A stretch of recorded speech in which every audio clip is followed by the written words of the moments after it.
Good evening. Welcome to the Police Oversight Board Thursday, August 9th meeting. My name is Leonard Waits. I'd like to call this meeting to order. And we'll begin with the Pledge of Allegiance. Dr. Cass.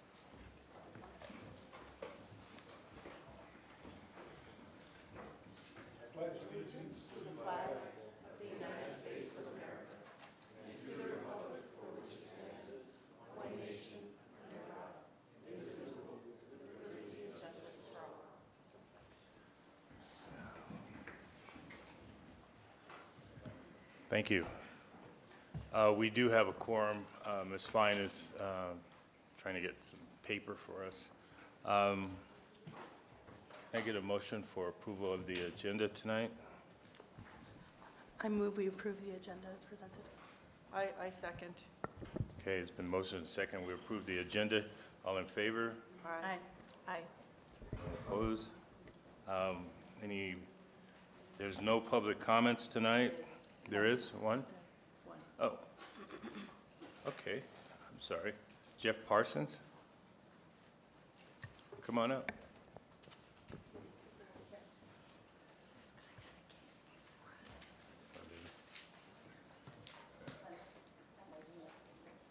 Okay. Mr. Parsons, you have 3 minutes. Mary Parsons Hospice written directives were violated by Velasquez, P3498, and Barlow Carpenter, 5508, on November 19th, 2017. Is this okay? Can you make the mic louder? Is this okay? Yeah. Sorry. Despite 20 requests to call Lori, Mary's Amber Care Hospice supervisor, and the actual phone call offered to the police officer, and it was refused.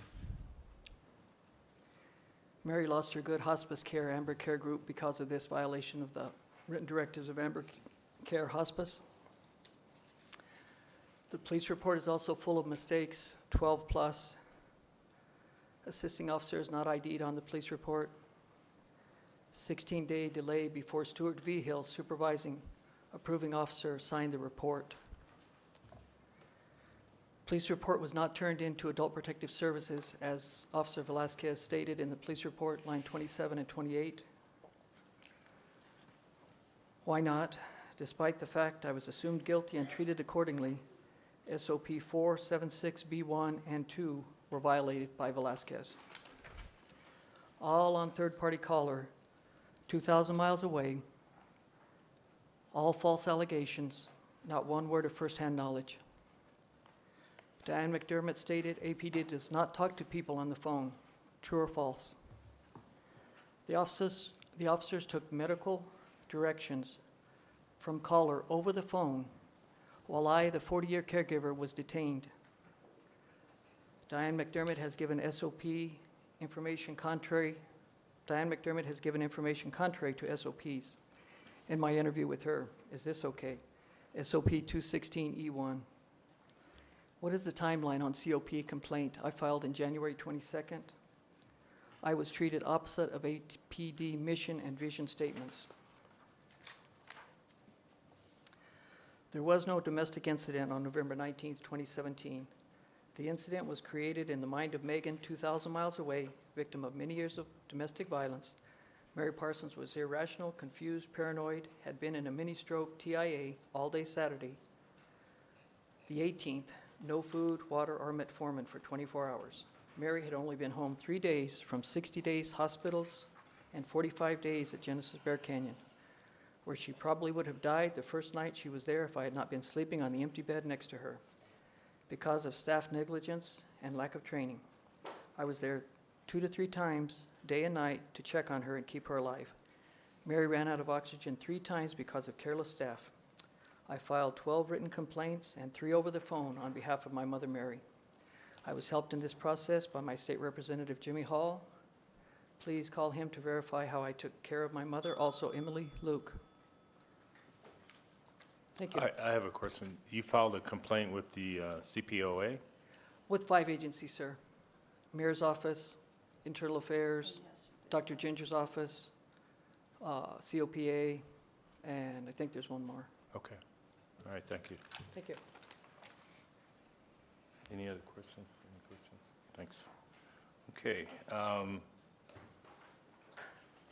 Review and approval of the minutes. Any good motion? Oh, we didn't No. have your name on here. Your name is not on here. This is for Edie. You supports the public comments. It's not on that list? No, sir. Should be there. What's your Okay. name? Tony Perard. You're on the list. Okay, give me the wrong list. Okay. Please do. I said I wanted to sign up for general public comments, but they gave Please me do. the wrong list. Go, feel free, go ahead. Thank you. Good evening. My name is Tony Perard, and I'm here tonight to fill you in on a couple items of importance. First of all, it's important for me to keep reminding the public that this oversight board needs subpoena powers in order to fix APD. Please forgive me if or bear with me if I go over 3 minutes. I'm going to try not to. The true consensus of the public is that despite the efforts of the DOJ and the Monitor, there still has been no reforms to APD. An example is that in a recent CPC meeting, Sean Willoughby was the guest speaker, unto which he was only stating how great the police union was, how lateral cops move up the pay scale when these lateral cops are the double dippers. Sean also mentioned to the public about how he was allegedly responsible for some of the changes in policy of the SOPs and additions to the settlement agreement. Sean basically lied to the public during this meeting, stating how the SOPs and changes in policy were in effect now. That statement was untrue because Elizabeth Martinez had to correct Sean Willoughby by stating that the SOPs and other policies mentioned are not in effect now, but rather they were being rewritten as we spoke, and the policies, would not be in effect until November. Hence, these are what the Oversight Board is addressing tonight. Despite the various conversations going on at any of these so-called CPC meetings, other sides gathering the questions of various other side gatherings, the question of what police reforms can APD show the public. The sad fact is that there has been no serious police reforms. When people ask these types of questions and the board's answer, contact your church groups, homeowners associations, or business associations, and contact them for answers. To start with, the DOJ has a mindset that the DOJ represents the people of Albuquerque and the state of New Mexico, when in fact the DOJ has abandoned ship and left it up to the communities to fix APD. I keep mentioning whether people that APD doesn't care about the voice of the people. In short, let me state that these church groups, pastors, rabbis, ministers, business associations, homeowners associations, should all be ashamed of themselves for promoting to the public, let's sweep these police murders under the rug. Okay, can you wrap it up? Can you give Yes. us a conclusion, please? Shame on them, or all those who promote this type of propaganda. Other examples of deception are ghost departments within APD.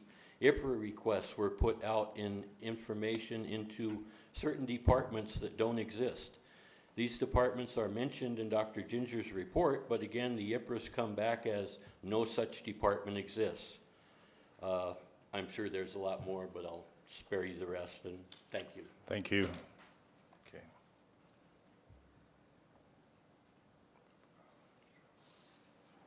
Okay, review of the minutes and approval. I make a motion that we pass the minutes, approve the minutes. Yeah, I second that motion. It's motion and second that we approve the minutes. All in favor? Aye. Aye. Any opposed? No? Thank you. Reports from city staff. APD? This is where I come in. So There's 2 reports. the first report is the use of force. He's got to give his regular report on this sheet back here. The oversight number.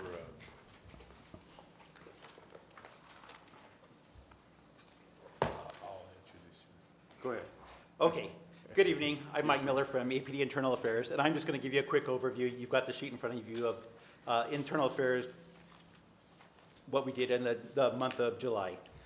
So as you can see at the top there, just to give you a little perspective, the dispatch calls for service for the Albuquerque Police Department for the month of July were 44,152. Just a minor decrease in June of 622 calls for service. For the Internal Affairs, we completed 8 cases during the month of July, and none of those were administratively closed. And out of the cases that we closed, there were several discipline that was imposed. And I just want to remind you that we do investigate both sworn and civilian employees. So we had 4 verbal reprimands, 2 suspensions of 40 hours, 3 suspensions of 80 hours, and then there were actually 3 terminations as well. We're still conducting our early intervention system as well, and we had 18 alerts that were distributed, and IA still has 17 cases pending. So Chair Waits and members of the board, I stand for any questions. I do have a question. In our previous meeting, I asked for a report on accidents and things like that. Have you Yes, concluded Chair Waits, that? that is in the process, and that is going to be ready next month for you. Next month? Yes, Okay. sir. We'll make note of that. Thank you. Thank you. Any other questions? Sorry. Thank you. Okay. This is where you come in. Thank you. I'm sorry I jumped the gun here. That's okay. Well, on behalf of the POB, I'd like to thank members of the public who are here to learn about the state of the use of force policies at APD. I'd also like to thank those who have made public comments. Before I introduce Commander Middleton, who's going to speak about those policies, I'd like to provide some background on the CPOA and the POB function. What I'm going to do first is to describe the current state at both APD and CPOA with respect to policy review and development. After that, I'll give you some history so you can decide if APD has changed. So I wrote these out because I didn't want to ramble, and it's going to take a few minutes to get through this. So if you'll bear with me, I'll start with a little bit of history on POB. The Police Oversight Board has 3 missions defined by the city ordinance and by the court-authorized settlement agreement, or the CASA. One is to process and investigate citizen complaints against APD officers and employees. The second is to perform community outreach by listening to how you, the community, want to be policed. And the third is to make policy recommendations based on the first 2 directives and our own observations. In addition, the ordinance requires us to spend more than half of our POB time on this last task of policy. The ordinance and the CASA are clear that the POB should have access to APD reports, processes, and data to perform our policy responsibilities. Individual members of the POB can also decide to make their own independent policy recommendations by getting an idea, doing research, writing a recommendation, and persuading a majority of the POB to pass that recommendation. We can then send recommendations to the chief for his consideration. The chief has 45 days to respond. He can accept or reject recommendations and has an obligation to explain his decision. Key word here is recommendations. Currently, the major source of policy work for the POB, however, is reviewing standard operating procedures, which the new APD is processing.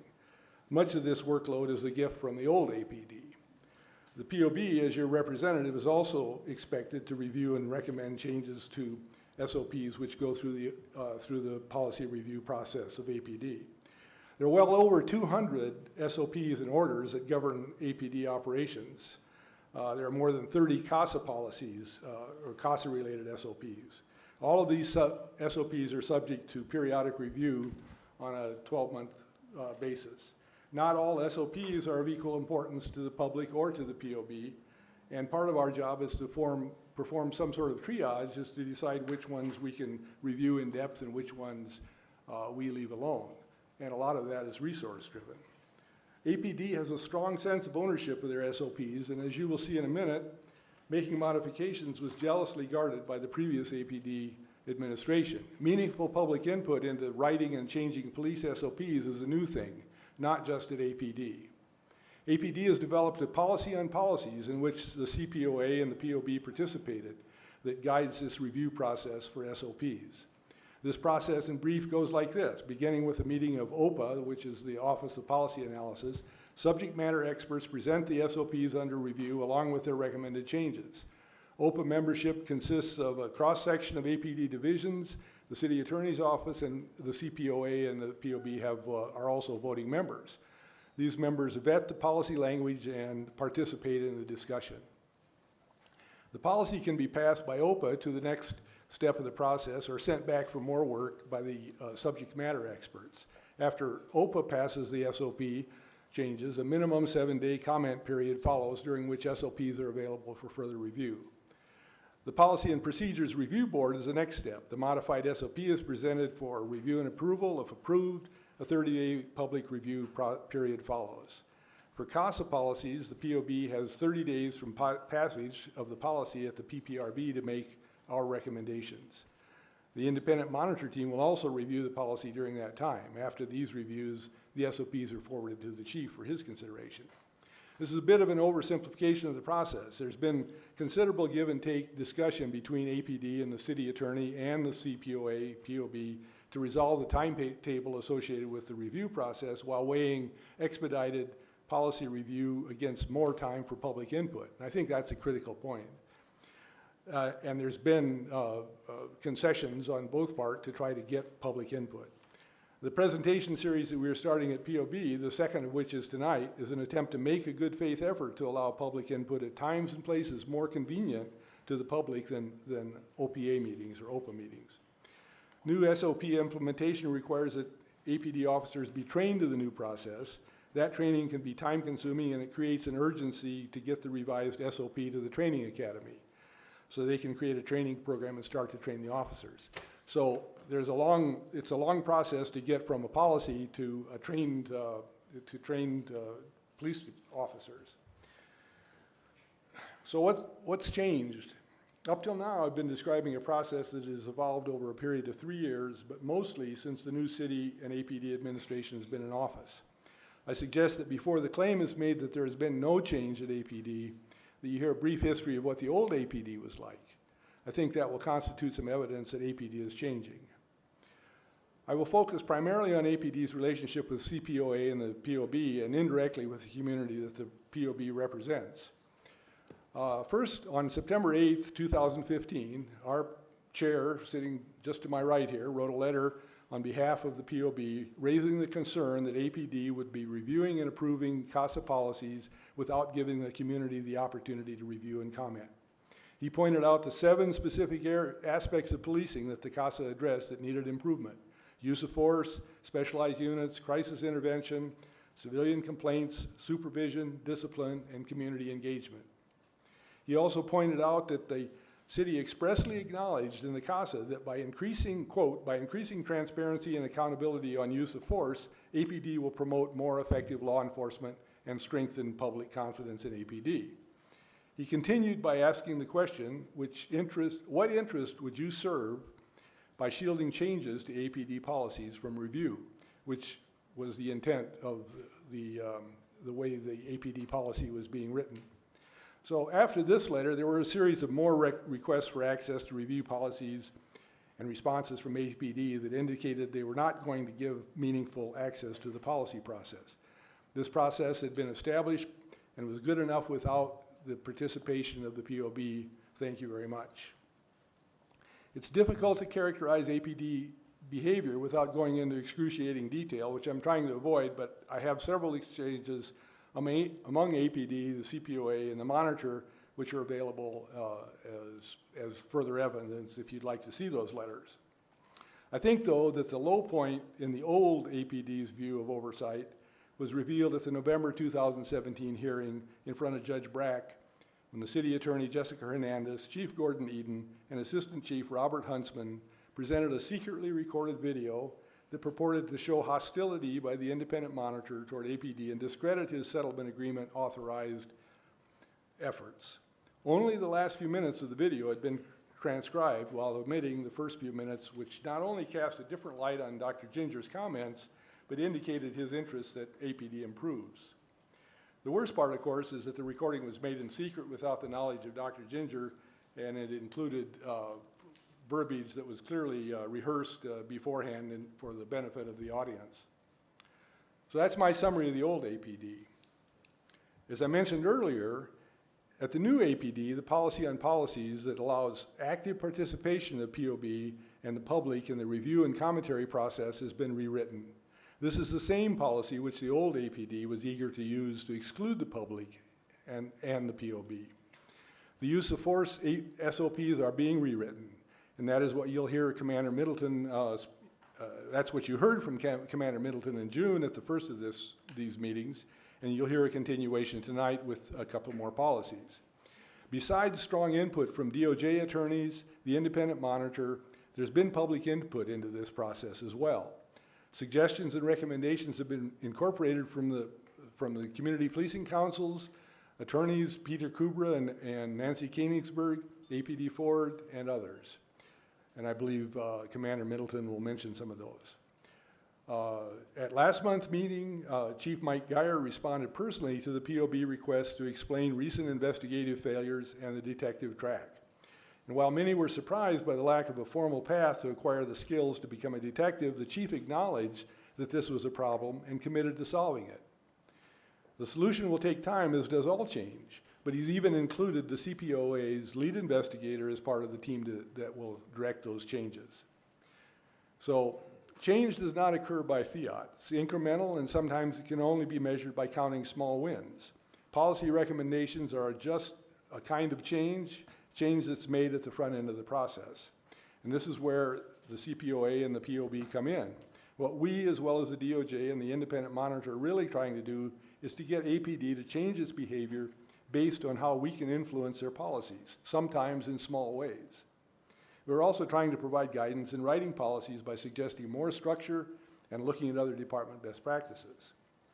So at this time, I'd like to ask Commander Middleton to give his presentation on the use of force policies.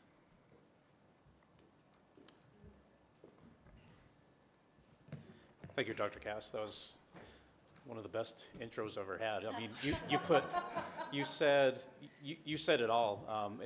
I was going to come up here and say this was a collaborative effort, but in 10 minutes you explained everybody who's been a part of that collaborative effort, and I really appreciate it. And I think it's extremely important that everybody hears that too. You know, and Director Harness, you know as well that we've been meeting on this, and this has literally been an open book. We're not hiding anything. We're sharing everything we have, and I think it's well received by the public. The purpose of writing this policy and doing the forums for police officers and making it available to the public is so it's understandable, and it has to be understandable to police officers, and it has to be understandable to the public. While this is being presented, I'm having meetings with police officers. It has gone out in Power DMS, and that's our site on APD where all police officers have the opportunity to comment on this. My unit has looked at every comment on Power DMS to make sure that we understand what's wanted from the police officers. We went through that, and it looks like, and we have responses to every one of the comments, but it looks like, and I think I said this earlier in one of my meetings, that 99.9% of the concerns that they have will be addressed in the training. And to put this in perspective, on March 23rd, when we had our first meeting to discuss how we were going to do this use of force policy, we looked well in advance of how we're going to do this. So we have the training academy here tonight as well, and it's going to be a more complicated and more, I think we're putting more work into the training of this than we ever have before. And the academy can speak to that as well later on, and I can give you reports about how that's going. And I can get into that a little bit later too about how this is going to be trained. But so it's not just a policy on paper. It has to be trained and understood by all police officers and the public. I'll get into what I'm going to talk about today, but as a general overview, the use of force suite includes 252 through 250, what we're calling now 257. 252 I introduced back in June, and that was the use of force general policy. 253 is just definitions, and we felt that by distributing that, if anybody had any questions or concerns about definitions, you can just let us know. It's basically like coming in here and explaining a dictionary. Probably bore you all to death, but if you have concerns about that or about any of the wording, you can definitely let me know what you think about that. 254 is the intermediate weapons, and that's what I'm speaking about tonight. 255 is the de-escalation policy. 256 are the reporting requirements for police officers, and 257 will be the investigation requirements for supervisors into the use of force incidents themselves. So tonight, I'm going to talk about first intermediate weapons, unless you have any questions before I start. Nope. Okay, and I know everybody has a draft of this, so urge me along and prompt me to get moving if I dive too deep into this. I'm not going to read the policy to you, but I'm going to hit highlights that a lot of police officers had some concerns about, and I know during these meetings with some of the other members of the public, they had concerns, so I'm going to stop at those as I go along. The purpose of this is to identify the intermediate weapons systems utilized by officers of the Albuquerque Police Department. And those intermediate weapons that the officers carry are things like the pepper spray on their belt, the baton, the ECW, which is the electronic control weapon, and we also have the 40 millimeter impact weapon and the beanbag shotgun. So that's what this is describing, those weapons and why we use them. If you look at 254-2, the policy, it talks about when we can use these, and it's for the lawful objectives. So when I first introduced 252 in this meeting, in this environment, there's 6 lawful objectives that police officers can use force in. So it's going to be reflected in every one of these policies and reiterated to refer back to 252, those lawful objectives. We took out a lot of filler language in this policy, so anything that didn't mean anything or didn't have a directive or didn't have any sort of direction behind it where an officer and the public can understand, we took it out. I'm going to mention one, and I'm not going to mention any more again. But the first one that we took out was right there in 254-2, the policy, and it's a quote. It says, "As is always the case with any use of force," and that was the opening statement for a lot of the things that we wrote in the policy previously, or that was written. I didn't write it. So all that filler language is taken out. So you'll see sentences starting out with shall, officers will, shall, or should. It's much more descriptive. One of the OPA contributions, the Office of the Policy Analysis, is in 254-2, that second paragraph, and I'm going to read this one. It says, "The following list of intermediate weapons is not intended to establish an order of priority in their use by officers." So that's extremely important, and when we looked at this, we didn't even think about putting that in there, but when this was brought up in OPA, and you look at the pepper spray first, and then the ECW, and then the baton, some questions were raised that should officers consider using these in an order? Absolutely not, and that's why that's in there. And we also, I think that's an important statement for the public too, to know that we don't go to pepper spray first, we don't go to the baton second, things like that. These are force options that the officer will consider and consider using only when it's reasonable, necessary, and proportional. And those, do you want me to move that closer? Yes, ma'am. It's just that recently in the news, we've seen that there was an officer that used a taser on an 11-year-old girl. And, you know, to Not in those of us Albuquerque, right? not in this business, you know, who aren't police officers, that seems extreme, but of course we don't have all the information. I did notice in the policy that it doesn't mention anything about using it on children or not. And so I don't know if that was considered. That's my question. Yes, ma'am, and there are restrictions, and you're talking about the ECW specifically, there are restrictions in there, and it says officers shall consider those, and I'm going to get to that here in a minute too. Okay, Those sorry. groups that officers shall consider not using it on, and there's other force options, and most of them are just de-escalation techniques in 255. If, for example, I know what case that is, but if, for example, there is an 11-year-old girl, there's a lot of different options we can use besides an intermediate weapon, so yes. But I'll get to that here in a second too. Sorry, I That's didn't all mean to right, that's interrupt. all right. I'm going to switch, so page 2, I'm looking at that right now. Number 3 on page 2, we it says officer shall issue a verbal warning to an individual and allow that person on and on and on. There's two announcements that officers shall make. One is that they are about to use an intermediate weapon, and when you read that, that is so that the person who the officer is facing understands that a weapon might be used. The second announcement that is going to be made is addressed in number 4, and that's, for example, if they're using an ECW, they would say taser, taser, taser. And yes, ma'am. I'm so sorry to do this to you. What does the bottom number on your page say? Ours says.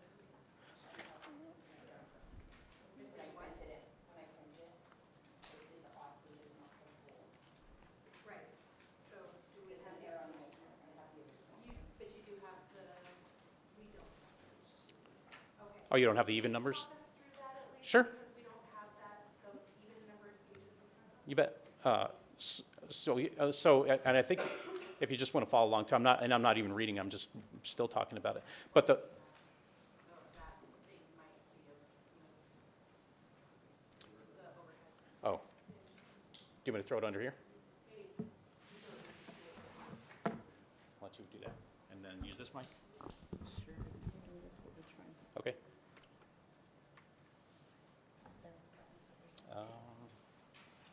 Whatever the board's comfortable with as far as, so I want to do that. It doesn't look like it has power. Well, no, it does have Yeah. power.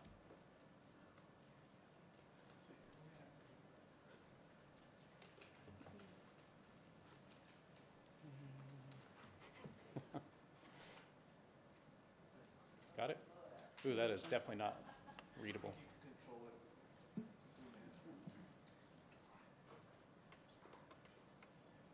And then is this mic on too, or is that, can you hear that? Okay. Says capture, but it doesn't say nothing about zooming in. There's, oh, it's probably this one, yeah. Oof, I think, I can adjust it as we go, I guess. And then, lamp, there's a light. Okay, now I'm a IT person. I figured it out with your help. Can you read that, or is that too small? Let's see.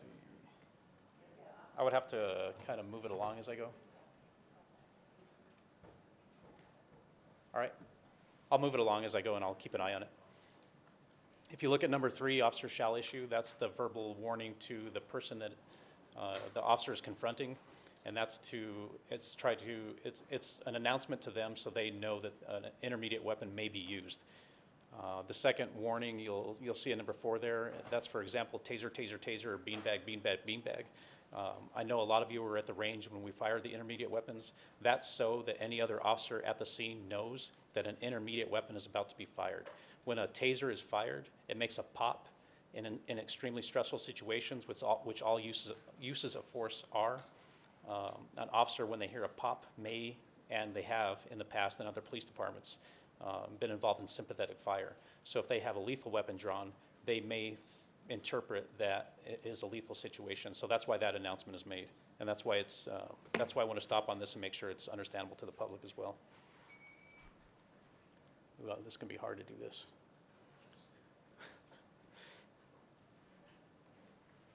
Number 5, I have highlighted excited delirium. One of the comments that was brought up during public comments was, how does an officer know, or how can an officer interpret some sort of diagnosis of excited delirium? Officers aren't trained in diagnosing excited delirium. That's why we have specifically in there. They have to recognize individuals who are exhibiting the signs of that, and that is trained in the academy. So they're not there to make the diagnosis, but they are there to see the signs of excited delirium. Okay, and then you have the odd number pages, correct? Okay, so I'm going to go to the odd number, and you don't have to look at this part. And I don't have a lot of notes on the odd number, but 254-5, the ECW.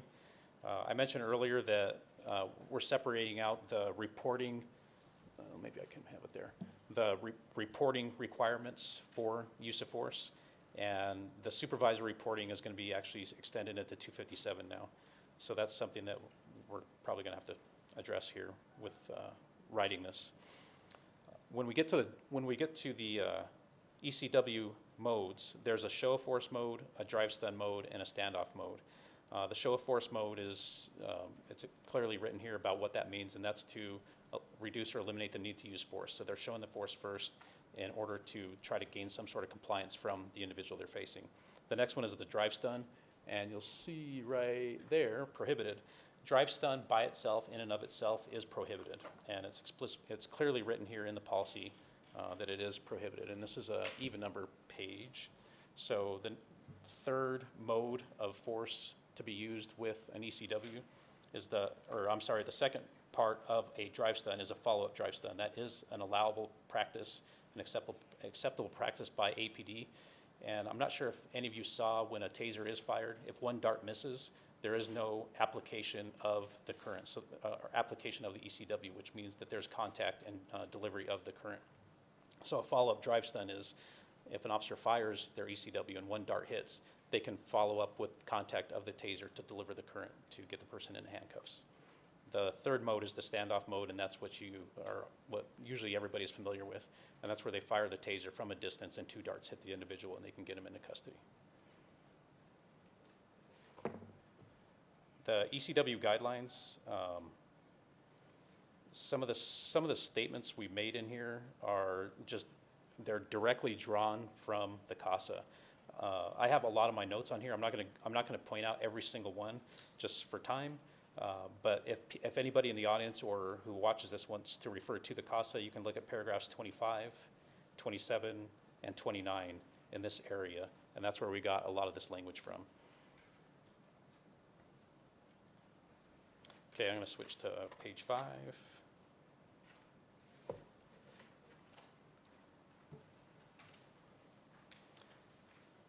And on page 5, once again, I'm not going to stop at every one of my highlights here, but all the language on page 5 we got from language from the CASA. It's paragraph 30, 24, 28, 27, 31, and 26. If you look at, let's see, if you look right here, the ECW restrictions, number 2, this is one of the Power DMS comments and some of the language that we changed because of the officers wanted more clear language. I'm not going to read the whole thing, but it's just an example of something that the officers wanted changed. It doesn't change anything in the CASA or any other requirements, but it does clear up what that statement says. I'm going to go to ECW. Let me see if I'm going to address something here. Hold on. No, let me go to the bottom here, number 7. It's the use of the ECW based solely on the fact that an individual is running away. I'm not going to talk about our backlog process here, but we are reviewing cases right now, our unit, and we're identifying trends to change, like Dr. Cass said, to change the culture of APD. But we have to identify the trends first you have to say what you have first before you say where you're going. So we'll be able to say that based on our research now of APD officers and their use of the ECW, we have seen instances where they are tasing people who are running away. It's generally not acceptable, but it is in some circumstances, and it's very specifically written in this paragraph of our policy. So what officers have to consider are the severity of the crime, the immediacy of the threat, and the level of resistance.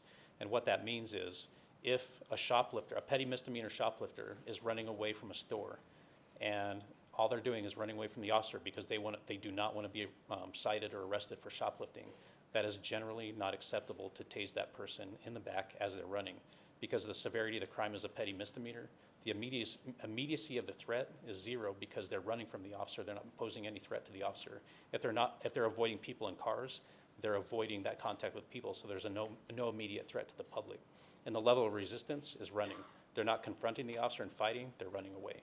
So that would be one example where it's generally not acceptable to tase a person who's fleeing. Sorry about the overhead. I'm hitting up here. I just said a lot more than was in that paragraph, but it's very clearly written in there. The next page, if anybody wants to look at this later, on page 6, the paragraphs that we got the language here from were paragraphs in the CASA were 26, 32, 36, and 35.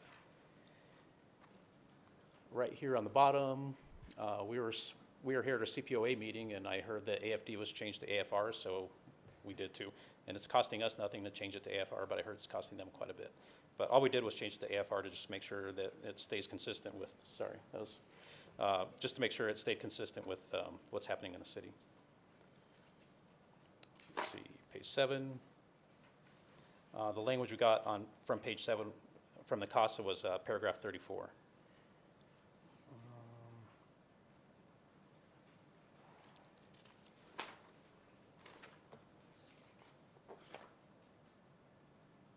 And I'm trying to find what I told you I was going to talk about.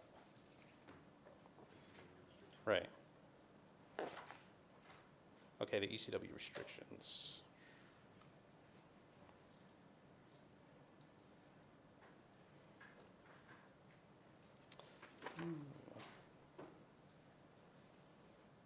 I know I saw that. Hold on one second.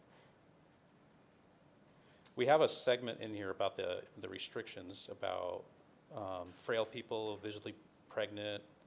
Hey, Jeremy, can you help me out with what section that's in? Page 2? I think so. That might be on the general requirements. That's why I'm not finding it right there. Oh yeah, here it is. So this is in the general requirements. That's why you couldn't find it right there. So officers shall consider that there are individuals who are more susceptible to injury as a result of using intermediate weapons. So it's not just the taser; it's all intermediate weapons. These high-risk individuals include visibly pregnant women, and it does say right here, young children, elderly persons, frail persons, individuals exhibiting signs of excited delirium, and individuals with low body mass. So it's not just specific to the ECW, but the pepper spray, baton, 40 millimeter, and beanbag shotgun.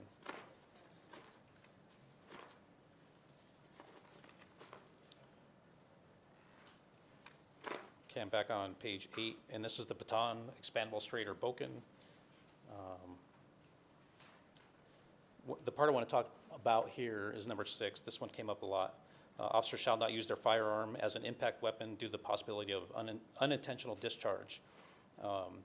That is absolutely true. The Albuquerque Police Department does not train, and it is not an acceptable practice to use a handgun or a rifle as an impact weapon, ever. So we do not train that. I just want to make that clear, that it is explicitly written in our policy, and it is not an acceptable practice, okay? The beanbag shotgun, there's a lot of detail on the beanbag shotgun. If anybody has questions about that, those numbers were verified and gathered based on facts from the weapons themselves. What I want to talk about here is this highlighted part for the beanbag shotgun. At distances inside 20 feet, officers should consider transitioning to other force options like the expandable baton and taser. When the training of this goes out, this is one of the things in the RBT, the Reality-Based Training Center, where officers are confronted with an individual, and they have to quickly determine what they have, use their de-escalation techniques, and transition from weapon to weapon to weapon. And they have to, and what's tested and what's observed is the officer thinking clearly? Are they given the commands clearly? Are they choosing the pepper spray or baton or these weapons to use the force that's reasonable, necessary, and proportional? And if they don't, then they're retrained again and again and again until they get it. So even though this is a very short statement in our policy, it carries a lot of weight behind it in the training environment.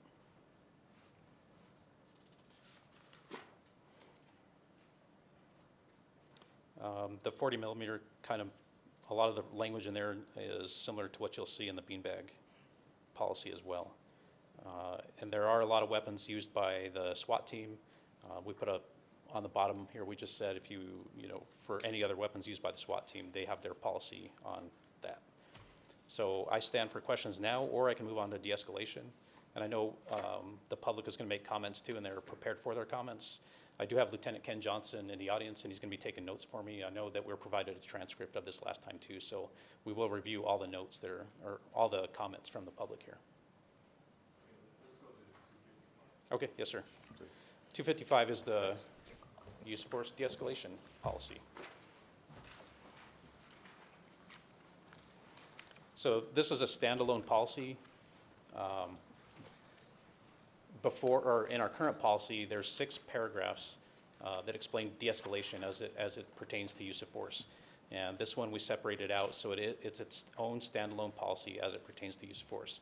I think just the visual image of it by itself, you'll see 255, and anybody pulling up our use of force suite will see that it stands out. And I just think the visual image of that says a lot.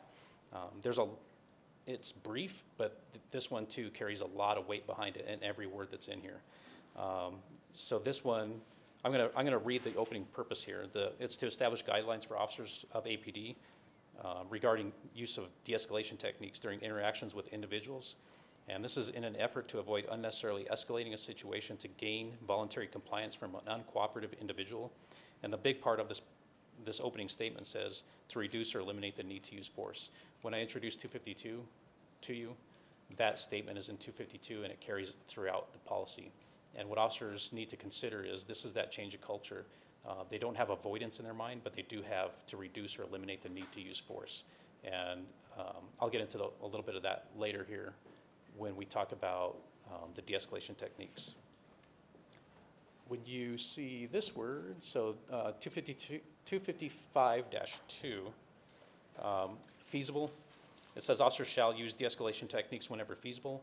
That term is defined in definitions 253, and it's carried throughout the entire policy. So instead of saying it's, I'll just wait till you get them all passed out.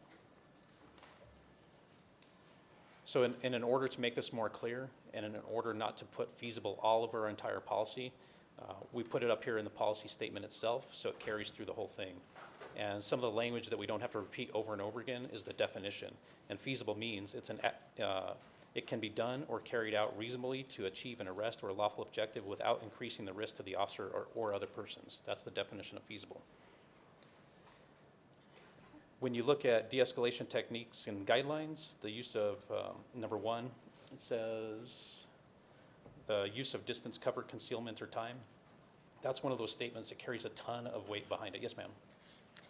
On the de-escalation techniques, is there logic or not, and I don't know the answer, that's why I'm asking, is there logic or not to use the same kind of sentence you used in the weapons, the non-lethal weapons, to say they don't have to be in this order? Does it make sense to do that here? Because you could make the same argument. I see Lieutenant Ken Johnson taking copious notes, so we will definitely think about putting that in. Just a thought. I don't know if there's a reason that it's supposed to be like this or not. No, there's de-escalate, I think it's 2-19, it's the behavioral, it is actually. It's a 27-page SOP for behavioral health, and it talks about all of the methods that they use. So in our de-escalation policy, there is no order to it. So for example, I'm not going to use cover first, and then I'm not going to use time, and then I'm not going to try to conceal myself. So there's no steps in that. You can respond to the circumstances. Correct. Right, Yeah. okay. Thank you. Sure. So once again, the distance, cover, concealment, or time, that's one of the things that is going to be heavily trained on APD. And we are hiring a video review unit to view all lapel, it's OBRD, on-body recording device video from APD officers. In our backlog review process right now, we did the math, and there's 2,284 hours of video that we need to watch just in the backlog review process. We would like to get that video review unit hired so they can start flagging all that stuff for us. Once they, and it's actually called marking, but once they mark the videos for us, we can see incidents of good use of distance, cover, concealment, time. And they're also gonna flag instances for us where there's a bad example of it. So for example, when an officer has the opportunity to use their de-escalation techniques and they walk straight up to a person that they need to arrest rather than using time on their side, that will be flagged for us and the academy to train and saying, this is a bad example of that. Look at the surroundings here. Look what that officer could have done in this one specific example. Is that a new process?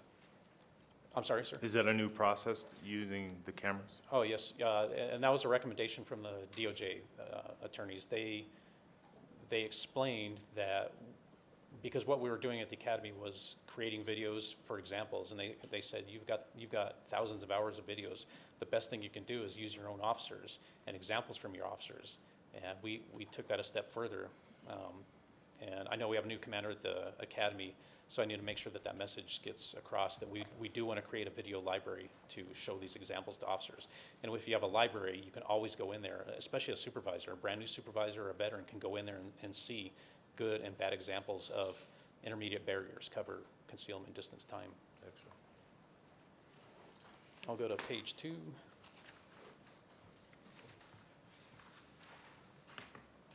If you look at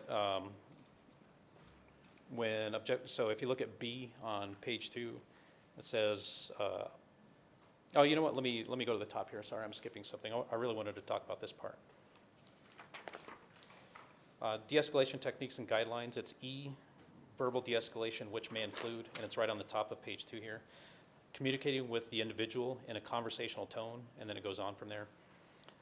When we talked to Peter Kubra, he explained this to us, and he made it clear to us that, like, we have a goal with what we want to do with this policy, and our goal is to de-escalate and communicate with individuals and to reduce or eliminate the need to use force.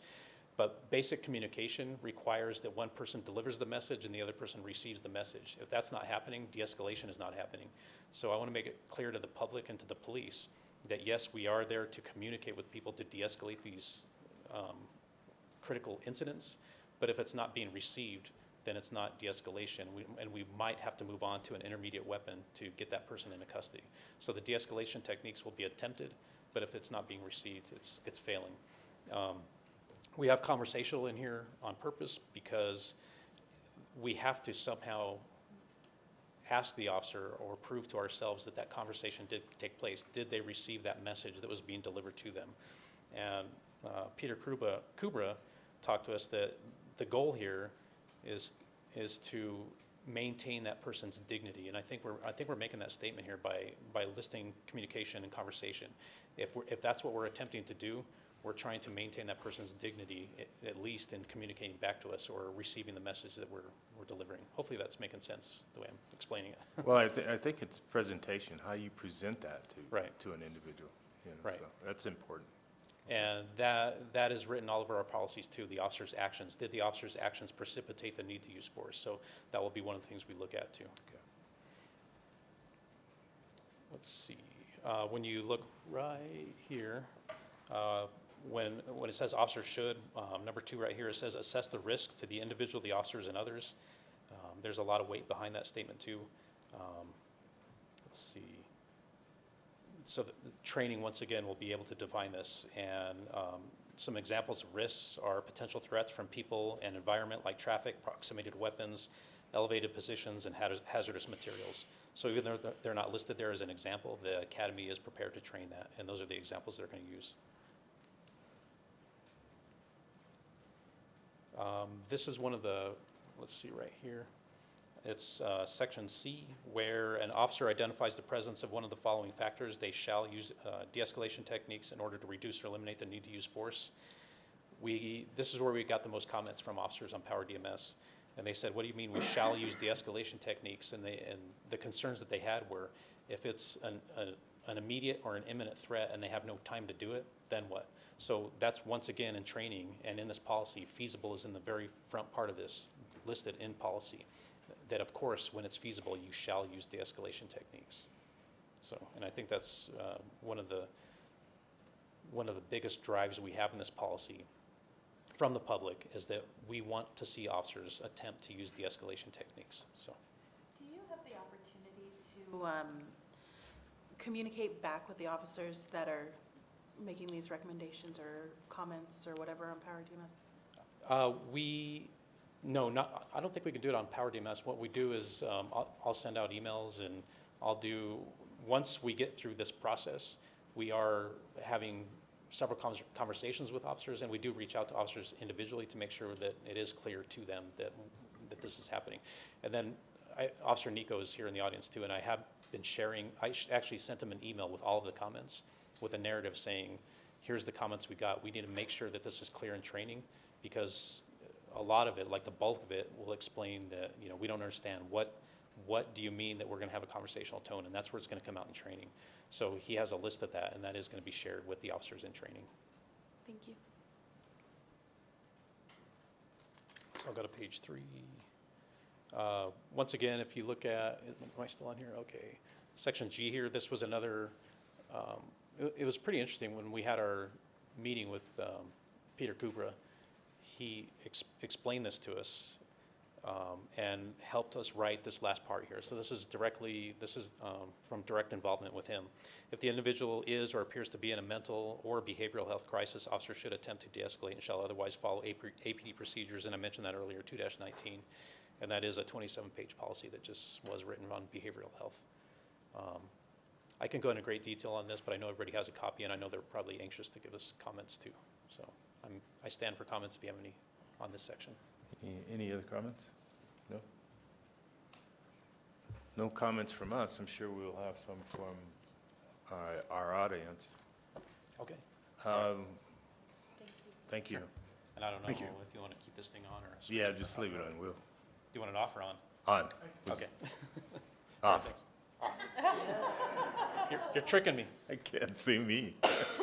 Okay. Okay. All right. Thanks. All right. So right now we'll have our public comments. First person would be Robert Heckman, Steve Allen, and Rachel Smith. Thank you. Thank you, Chair Waits, board members, Director Harness. My name is Robbie Heckman, and I represent La Mesa Presbyterian Church and APD Forward Coalition. My comments tonight focus on the policy development process and not necessarily the two policies up for discussion tonight. APD Forward will provide written comments on those policies. The policies being presented and discussed tonight are, as we've discussed, within the use of force policy suite.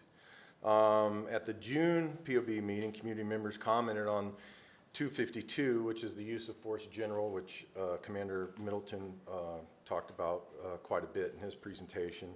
Since that meeting, I've attended other public meetings where the SOP 252, use of force general, was presented and discussed. At these meetings, the policy draft has been presented as still being worked on and actively edited, amended, and modified. And I think earlier a member of the public said that there was some confusion at one of the CPC meetings where Mr. Willoughby was presenting as if it was done, and that was very much the case. And yes, Ms. Martinez did stand up and correct him. However, it points to, I think, the confusion that reigns around where the policy stands, what iteration of the draft is out there, have comments from the public. I know that we've heard they've been considered, and even at a previous Valley CPC meeting where Commander Middleton presented it, he even explicitly stated that several things from the public comments had been integrated into the policy. For example, the obligation to report out of policy use of force when it's feasible to do so. But APD Forward's comment was, well, okay, that's great, you intervene. However, there's no obligation to report that, whether you intervened or not. And the PPRB draft that we got, I believe it's July 26th, none of that is in there. And of course, Graham, the Graham standard's been put back in with two definitions below it, which I would argue probably should be in the definition part of the policy. But I also think it's confusing that Graham's in there to begin with, as we discussed at the June meeting. So I won't go on with that. But so my question is, where does the draft 252 policy currently stand in the development process? And it's my understanding from the SOP on the developed standard operating procedure 352 that there's supposed to be a standard operating procedure liaison, which is a department civilian employee. May I finish? Go ahead and finish.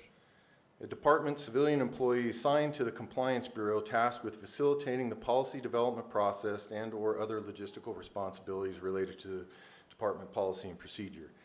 To my knowledge, no one has been assigned to these SOPs, and I think that's really important if someone is to marshal these things through, and if we're really to take public comment seriously, and I respectfully disagree, Dr. Cass. I think the verdict is still out on that as far as I'm concerned. And so does 252 have a policy liaison? Does 254, 255 have policy liaisons? If so, could they be identified so that we could access them? And I think this isn't all, throwing slings and arrows. I do appreciate APD and going to these meetings and hearing about APD and their policies from APD. That is a sea change, and I recognize that and greatly appreciate that engagement. Can you wrap it up, please? Yeah. So I'll just end with my two questions. Where does the draft SOP 252 use of force policy stand? What iteration drafts are out there or draft? And who are the liaisons for these policies? Thank you. So before you leave, I'd just like to respond a little bit. And I think one of the results of having this be a more public process is that it's a lot messier. And I get confused continually by the number of drafts that come through. And I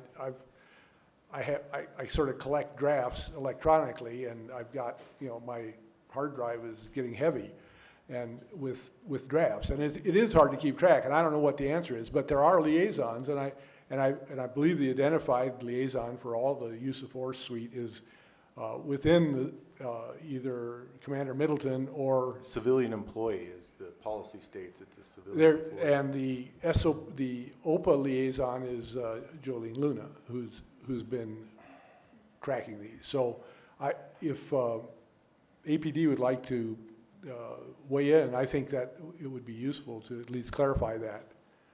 I mean, that's my understanding, and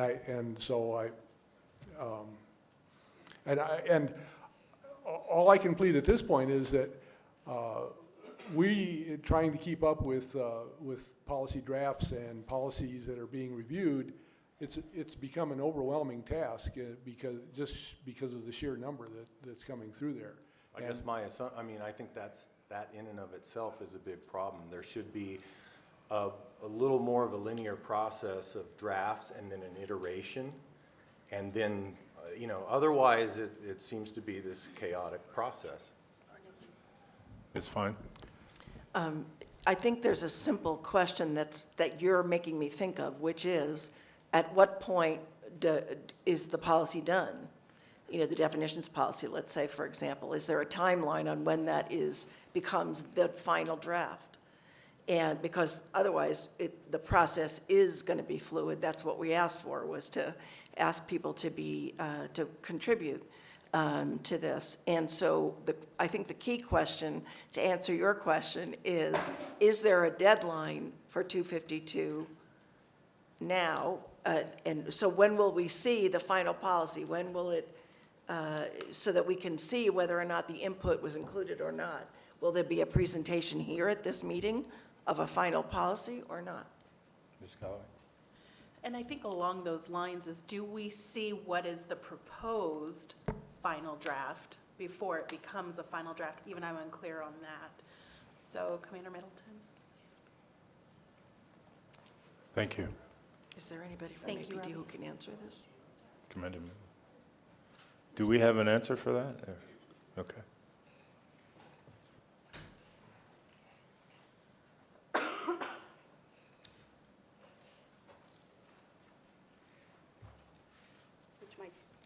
Your choice.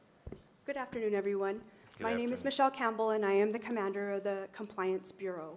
To answer some of your questions, 352 does state what our process is and some timelines. For example, 352, once it went through OPA and all of the other entities to have their recommendations to include the 7-day, we present it to PPRB.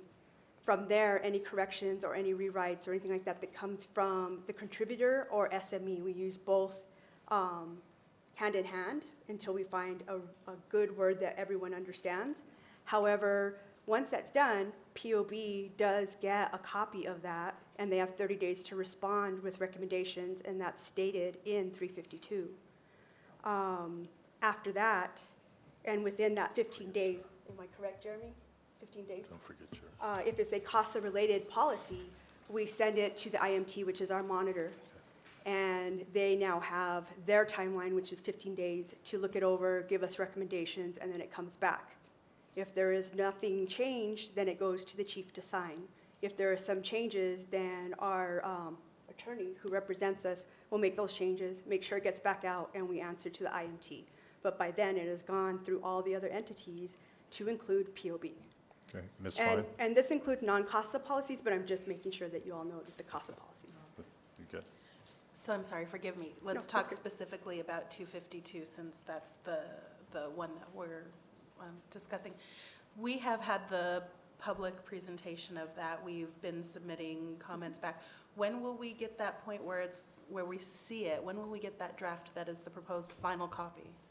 Well, once you guys see it, once it's gone through IMT and the chief signs off on it, that will be our policy. So we don't actually see, once the document has gone through for public comment and officers have the opportunity to comment back on it and all of that, we don't actually see what's being proposed, what the final compilation is of that.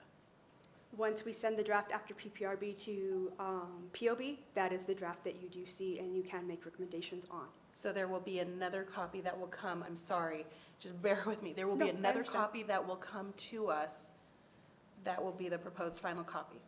I don't think so. If POB does make recommendations within that 30 days, we will answer to that and you will get that answer to your recommendations. I But feel like we're skirting this. no, I'm telling you exactly how the 352 is spelled out.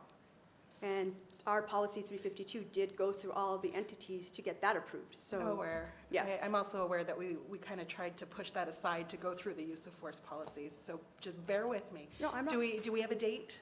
Like, is there a date? Where is it in the process? So it has been sent to our monitors, it has been sent to the IMT for their review. Okay, so we will not see again another copy, right? No. Isn't that what I understood? Yes. IMT is going to get it and it's going to go to the chief. Right. So after all of the public input, all of the public comment, we will not see another copy and the public will not have the opportunity to see another copy of that. Correct? Well, Right. until it's been approved by the chief. Well, our monitors and then the chief, yes. Right, but we're not going to get that.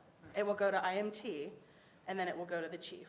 Right, but it has already been vetted through all of the other entities prior to that. And I understand that, but you have to understand as well, at the same time, like, I get that that's what the policy says, I get that, and I get that we've done that policy, and I'm just saying that policies in and of themselves need to be fluid for cases like this, where perhaps there is a mistake that was made, an oversight, something that was unexpected, all of that good stuff, right? Like, it can't be, we write it on stone tablets and go forth for the next 2,000, 3,000 years, right? This has to be something that's workable.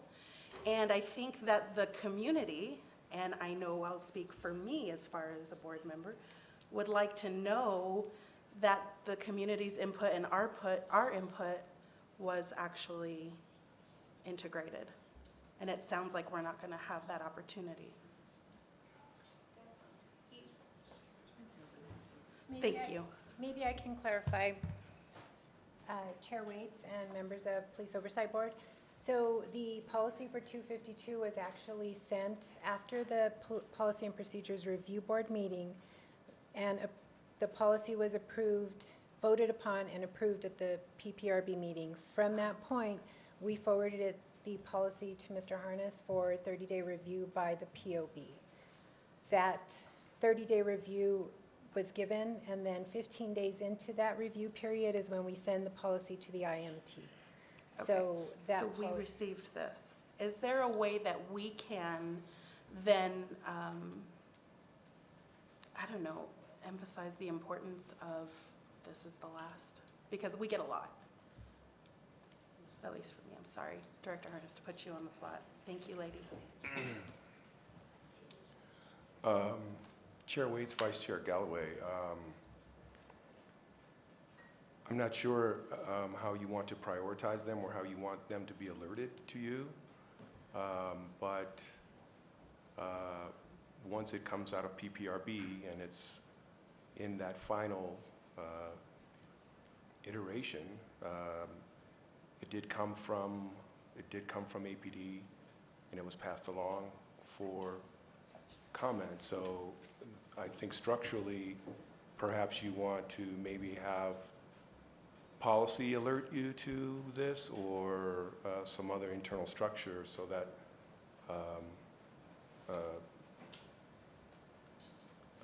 that you understand that the 30-day clock is running. And where, ladies, maybe this is a question better for you, I don't know, maybe it's us. Where can the community access that? That draft that goes to POB for the 30-day review is not posted at that time. So that is still in the internal, in the approval process. So we don't make that draft public as of right now. Okay, and is there a reason for that? I don't have a reason right now. We can definitely consider some options, but I just in general terms, as it has been mentioned, there are so many drafts that go out there. It is, it's a complex process, and there are a lot, and so with the volume of SOPs we have and the quantity of drafts that go through per policy, some more than others, depending on the changes that are made, we would definitely need to figure out a process that does not confuse the public nor the department by making those drafts public. So we post the initial draft when it is, before it's presented to OPA, and that is per our policy for 352, but from that point on, the drafts are maintained within APD. And we share them with the Police Oversight Board as members of OPA and PPRB. In theory, could the Police Oversight Board website carry that final 30-day period copy and post it on our webpage? Is there any reason not to do that? I probably would have to defer to Our legal? either legal, or maybe we can consider how we post it so that there again is no confusion that that is a policy that's in place. So I think that's where it gets tricky. The whole thing is, bless your hearts for having to do this all the time. I heard Chair Waits and Board Member Galloway, I heard the word legal, so I jumped So on. you came running? Notice it wasn't illegal, it was legal. What was the question, I'm sorry? Would there be a problem when we hit that 30-day period for the final proposed copy of any policy that's going out? Would it be problematic for the police oversight boards and the CPOA's website to carry that or to post that online so that anybody who wanted to review that to ensure that they are comfortable with this and opportunity for comment? No, not at all, and the intention of the discussion before the formal policy development process starting. So what started back in April with the first draft, which was torn apart, and we had all these meetings at the U.S. Attorney's Office. The role of the Police Oversight Board / CPOA is to take the community along in that discussion. I agree. And so wherever that can happen, the city welcomes that, the department welcomes that, because I think it's crucial to address all the different drafts. I think it's I don't know what you all are seeing. I know that we have the meetings at the U.S. Attorney's Office, and then drafts are circulated and those types of things. What I would emphasize is the one presented to the Office of Policy Analysis, and then the one approved by the Policy Procedure Review Board. Those are the two critical drafts that need to be understood by the community and commented upon. And of course, 352 speaks to when comments from the public are due before the Policy Procedure Review Board. So I think, and then if I can just add one more thing to address what you were saying earlier. So 252 was sent on or about, I think, July the 20th or so to POB. Now it's 30 calendar days, right?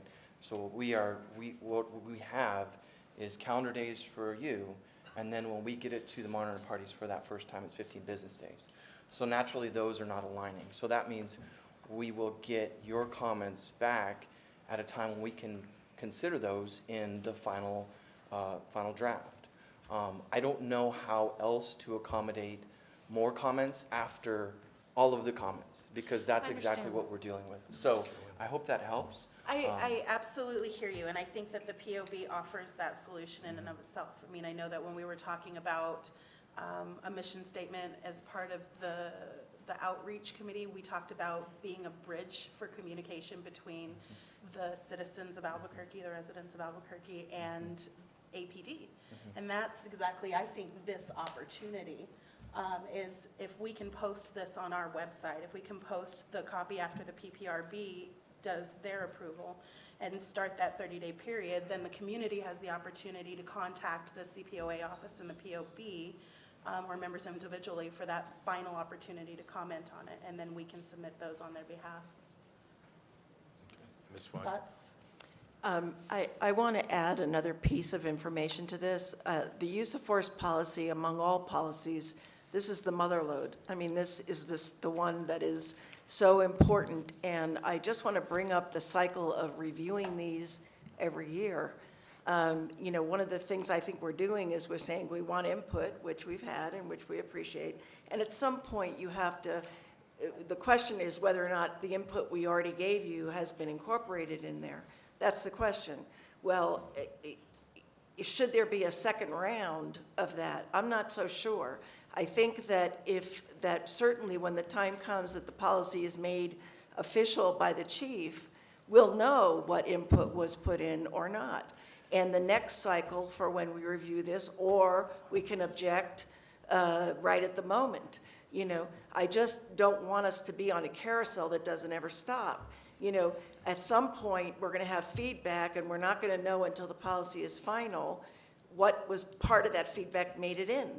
So my point is only to remember that we have an annual review of this. Certainly, if any, and we can do it sooner if there's a problem.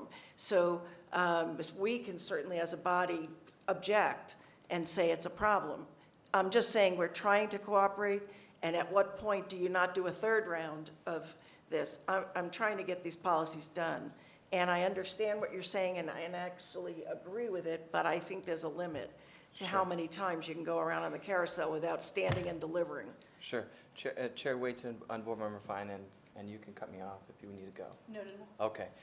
To address Mr. Heckman, the Office of Policy Analysis intends to respond to recommendations on the policy. We didn't think it was prudent, and never has been prudent, to stop the policy development process, gather all the recommendations, take the time it needs, because Commander Middleton has been extremely, extremely diligent about gathering these, and we've had discussions about responding to them. But we're in the middle of the process developing it, and he even, in his presentation, pointed out, explicitly, this is coming from Peter Kubra. In the past, there was one from Ms. Konigsberg, where there was language about only, where an individual is only threatening suicide. That was a change made to the policy as we were doing it. So I don't want there to be a perception that there are not responses to policy recommendations. It's just that there has to be a process, and that's what we've decided upon. And then also to speak with time, or to time rather, well, we have an order from Judge Brack that says that these will be approved September 21st. So we certainly can't, and the other piece of it is we have a federal monitor. So it's great that there can be objections, recommendations, and sort of ideas about what the policy should look like, but there is an imprimatur at the end of this. So it can't be, it absolutely can't be sort of ever going, I guess, or never ending, I'm not sure. And just one more thing, I'm sorry. This is the first time, at least, that it's sinking in. We're reviewing this policy every year. Thank you. Any other comments?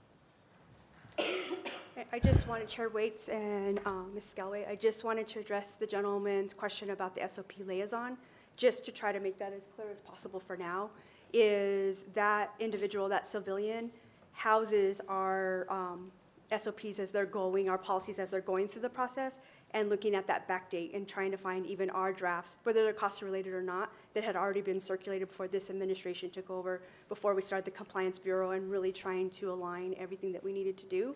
And it's been a huge process as well, just within the department, trying to make sure where every policy's at for our one-year review, because we are behind waiting for 352 to be approved. So there is one civilian who is working with a database that is all over the place. So as it gets better, we will make sure that we make that clear to everyone. But for every policy, there is not an individual SOP liaison, so I just wanted to make sure that was clear. Okay. Okay. Thank you so much. Thank you. Steve Allen, you have a comment?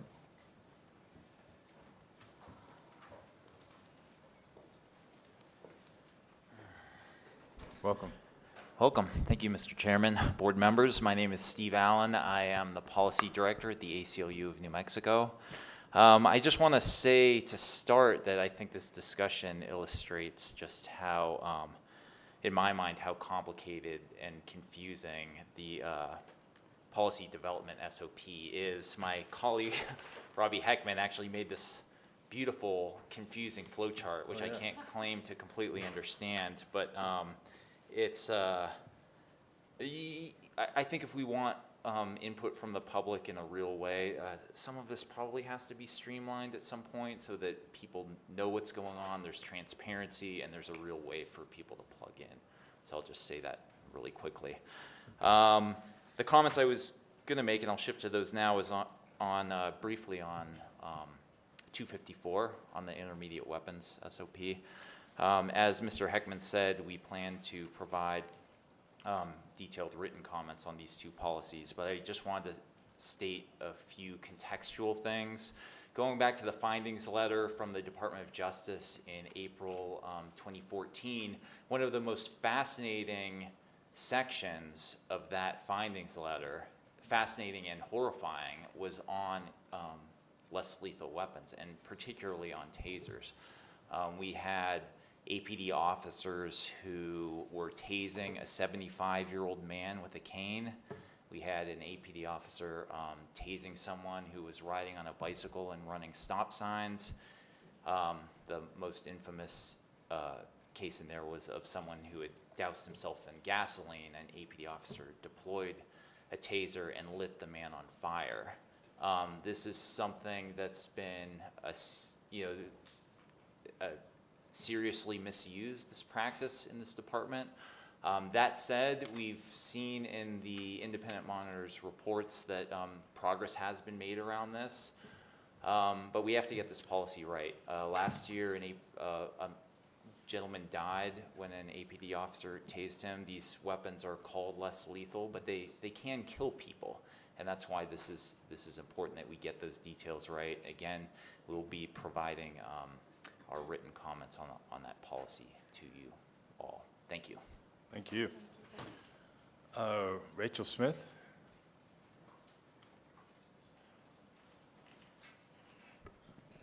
Good evening. My name is Rachel Smith, and I'm the Policy Director at Albuquerque Healthcare for the Homeless. And I would also like to reiterate the public comment process. I do feel that we've made comments on the use of force policy, and it would be nice to have in writing some response to those comments at some point. I don't think we propose to hold up the policy development process, but we would like to have some of those concerns addressed at some point in writing, and that was our question about the liaison. And I will move on to our comments on 255. So for me, the 255 policy is really dependent on 252, and I find it hard to address some of the specifics in the de-escalation policy without first addressing some of our concerns with 252. But I will just state that we know the DOJ investigation started this reform effort and identified the culture of aggression within APD. And it's really important that APD officers learn how to de-escalate tense situations and to avoid unnecessary violence. Crafting this really careful and clear policy is the first step towards instilling these practices throughout the department. And again, I would just highlight our concerns with 252 and making sure that that is very clear and there's no confusion when officers are looking at the de-escalation policy. Thank you. Thank you. Okay. Any other comments?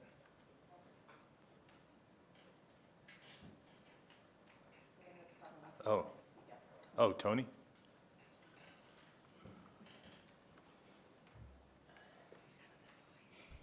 Thank you. I should have made clear I wanted to speak on both matters.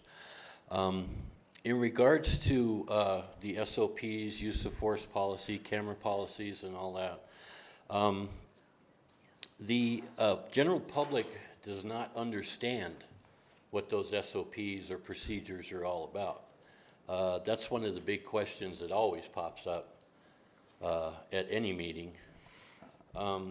There's also supposed to be, as far as use of force and disciplinary actions on police officers, a most recent case that happened was the demotion of an Officer Garcia in APD for tampering with evidence and changing a police report or something like that. But she was demoted to lieutenant, if I'm not mistaken.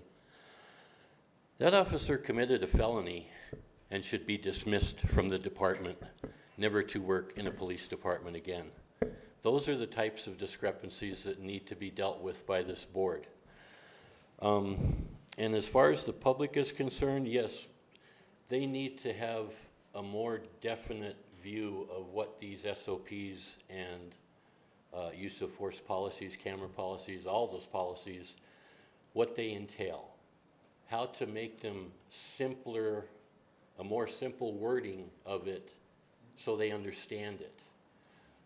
They also have to understand that if they wish to conduct an investigation further into what these SOPs entail and use of force policies entail, they don't have privy to that information because they have to have a special code to get past APD's computer to get into any department that they want to check for information like the SOPs, what's pertained within those. They can't get to the index, so they can't understand what those are all about.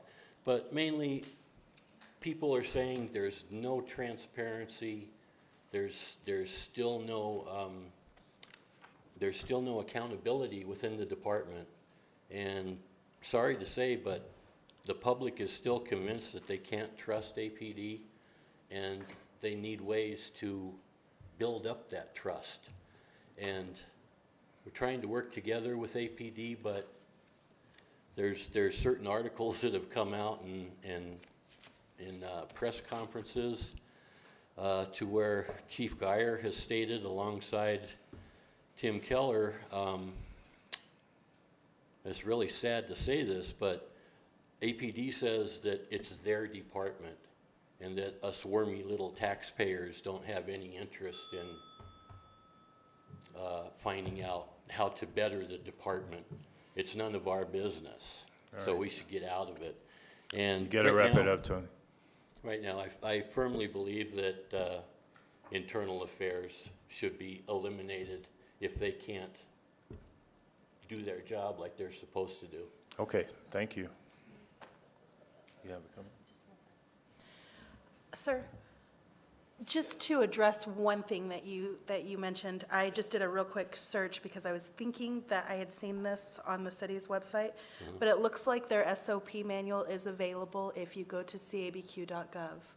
I just real quickly typed in APD's SOPs, and that's it, and it pulled it right up. So that is available to you if you want to have the information. But yeah, that's just the one, I can't speak to anything else. I realize it's there, but what I'm saying is if somebody wishes to conduct a further investigation on their own into an IPRA report or a police report or something like that, it's kind of all about the espionage. They keep it away from the general public because they don't want them to know. So there's only a certain point you can go to in that computer before you need a code to get in to find more information. Okay, So thank you. thank you. Okay, report from the city council, please. Oh, I'm sorry, Chelsea. Excuse me. It's okay. Chair Yeah, there- Waits, may I? Before we move on to the city council's report, Director Harness, am I correct that we had asked APD to report back regarding the exit interviews that the board recommended on today's date? Chair Waits, Member Van Deventer, I thought that was in September, but I could be wrong. I'll have to go back and look. September. Okay, why don't we, it doesn't seem like that's ready for today. I could be mistaken on the date, but why don't we just make clear to APD now that we are expecting a report back at the next meeting regarding that recommendation? Okay. Thank you. Thank you. Chairman Waits, board members, the selection committee in our office is meeting next week to select appointees to the board. Once we select individuals, I will forward the names and contact information to Ms. Callaway and to the outreach committee, as we're now incorporating them into the appointee process. The ordinance amendments are scheduled to be on the agenda for Monday's Finance and Government Operations Committee meeting. That meeting is at 5 p.m. in the council committee room on the 9th floor of this building.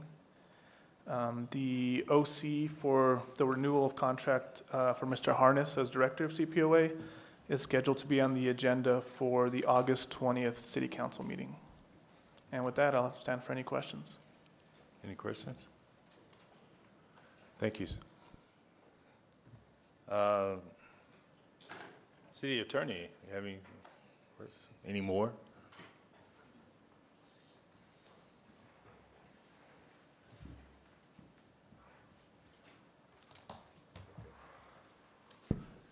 Chair Waits and board members, I do have more.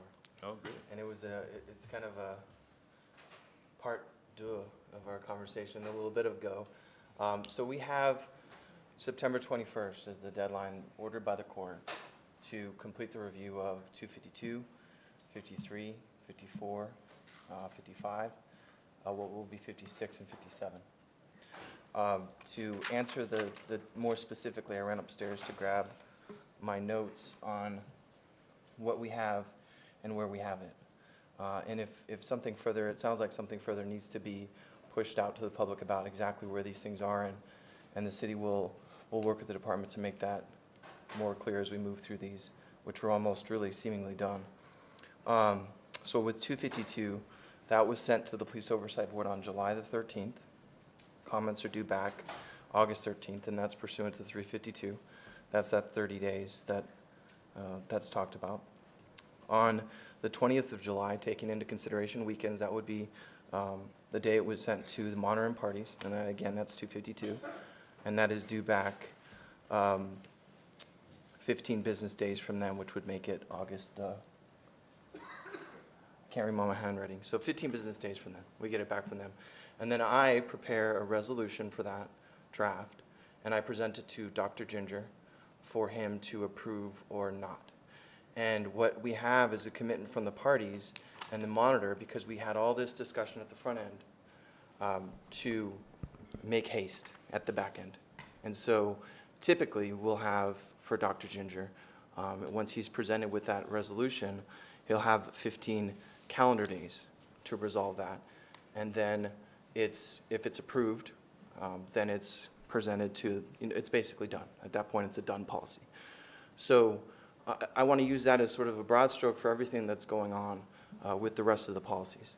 With 53, that was sent to the Police Oversight Board on August the 2nd, again, a month. So that would make it on or about the 3rd of September. That is to be sent on the 17th to the monitoring parties. And again, it's the same exact process. 54 and 55 were just presented. So that means it's been through the Office of Policy Analysis. It's been through the 7 days on Power DMS. And it's been delayed to have this conversation, to have another opportunity to capture comments from the public, which I view a comment as a recommendation on the language of a policy. And so it's very difficult from the city's perspective to have broad statements made about things. For instance, Graham. So the reason why Graham is in 252 is because of the settlement agreement. The use of the words objectively reasonable cannot be ignored in the settlement agreement. That is the legal standard when courts look at use of force, it's the floor. And that is clearly spelled out in 252. It says this is the minimum legal requirement, and this is how much higher the department goes when it looks at use of force. So that's one thing that I would point out. Where there are formal recommendations on the language of a policy, such as we received from Ms. Konigsberg, such as we received from Mr. Kubra and others. Those are considered and incorporated and responded to. That's the process. So that moves me to tomorrow. There will be the PPRB for 54 and 55. And this is breaking with 352, right? Because if you look at 352, you are supposed to have comments back from the community, from everyone, before PPRB, not the night before, days before. And so I say this because these are the efforts that are being made to accommodate, because tonight, if we had received a comment, page 3, C, whatever, look at changing this, then Commander Middleton and I would have gone back and considered it and said, okay, this is why it makes sense, this is why it doesn't, and then there would be a response to that recommendation. So tomorrow there will be PPRB. It'll immediately be sent to POB. So tomorrow you will receive an email with those two post-PPRB, whatever you want to call them, final as they can be from the policy development process to that point in time, drafts. And again, you will have a month, and at the 15 calendar day mark, we'll do it all over again like Groundhog's Day. So that brings me to 56 and 57 and the fact that we all have calendars. And looking at them, we know that we're up against it, and it's the 13th hour. So 56 and 57 will also be sent out as drafts tomorrow to have that pre-policy development conversation started for those. That will be sent to the monitor, the parties, and POB, CPOA, as has been done with the rest of the policies. I anticipate next week to allow everyone an opportunity to comment, and then the week after, we'll have a meeting. We'll have a meeting and we'll gather all those comments. Those are very specific comments, and they're recommendations really about changing language. Again, Commander Middleton and I will sit down, we'll talk about those recommendations, we'll make changes, we'll talk to other experts in the department who know about, and those two, and I apologize, those two would be, 256 is just force reporting. We felt it absolutely necessary for officers to be able to pick up a policy and say, this is what's expected of me when I am involved in a use of force, and not have to go and have a policy that has everything else, because it does unfold. As you know, when an officer is involved in a use of force, it can be a level 1, which would be a show of force or low-level control tactic, those types of things, right, paying compliance. It could be a level 2, that sort of intermediate, and then the 3, the more serious. And the response to those is not the same. So 56 isn't going to go in the weeds on all that stuff. It's just going to say, hey, officer, this is what's expected of you to report it to your supervisor, to document it in writing, and 57 then will have the rest of it. And so that is all my very long-winded way of asking for your help, because we need it. We have the commitment from the monitor and the parties to make haste at the back end of this. I genuinely believe that with all of the policies to this point in time, there's been an adequate period for comment. And what strikes me is that we are now here, and 252 is with the monitor and the parties. And now we're receiving comments. And that's fine, we'll do it. Like, if we need to make an accommodation for more comments, we will do it, but we have to have a consideration of the timeline. So if the 56 and 57 are sent out to everyone tomorrow, POB, the monitor, parties, and CPOA, then next week we have the conversation, or the review it, the conversation comes the week after. It would not be the 30 calendar days. It would not be the 30 calendar days for y'all. So you're a board, I want to have this conversation in public, and it's absolutely, an ask, because I think that the city and department are growing in this policy development process, and we're doing it with the POB, we're doing it with the community. I don't think it's been perfect, but I think there's been a lot of effort put into it by everyone. So there you go. Ms. Fine? I just want to make sure that on September, is it 9th, that is our next board meeting? Yeah, September 9th. Will we get the other policies to present here so that people can comment in time for feedback? The Absolutely. Public can comment and all of that? Yes, and that was the piece I left out. The reason why it would line up is because there can be a public presentation, just like there was tonight, but it would be 56 and 57. So it would be the same accommodation, the same thing. It would be a variance from 352. A better effort can be made to inform APD Forward, AC, all those folks to make sure if they want to, you know, it's helpful to have them in writing. It's really difficult. You know, Lieutenant Johnston back there is behind his keyboard trying to strike at his keys and capture everything, but it's really important for those to be submitted in writing, so we have them. Well, it would be good if we're going to discuss them at the September 9th meeting, that they be an attachment to the agenda so that the public can see what they are, and that's what's going to be presented and discussed at our September 9th meeting. Is that possible? Absolutely, and I think they were sent over in advance Yeah, by I think they were. Ms. Luna, and so however that's I mean, attached. for us they were, but I Oh. don't know that the Oh, public. like handouts, oh, okay. As if you attach them to our agenda, then it's in there, you Yeah. know? Sure. I think that's a segue into our, in support of you, that we pay attention to the emails that we're going to be getting in the next couple of weeks and go to cabq.gov and take care of that business before we get here next month if we can. Can I stand on it? This is, I have to leave you all. I'm so sorry to run out on you, but this is in response to an email conversation that I've been having with a member of the community who has emailed members of the board and is not receiving responses, and some of those are extremely time sensitive. And so I'm wondering if we can have a discussion about the frequency with which we as a board check our emails. I know mine come to my phone, but but I think that as the body that's representing the community, we should be available to them.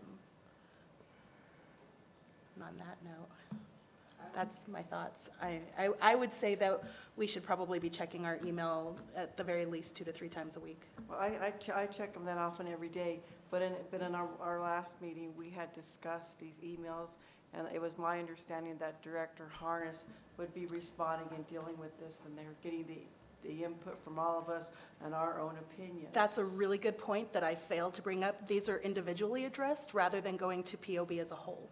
The emails that we discussed last month were emails that were coming to POB as a whole. These are emails that are coming to individual board members. Okay, Does that make sense? I've never received any, so. That's where I'm going to leave that.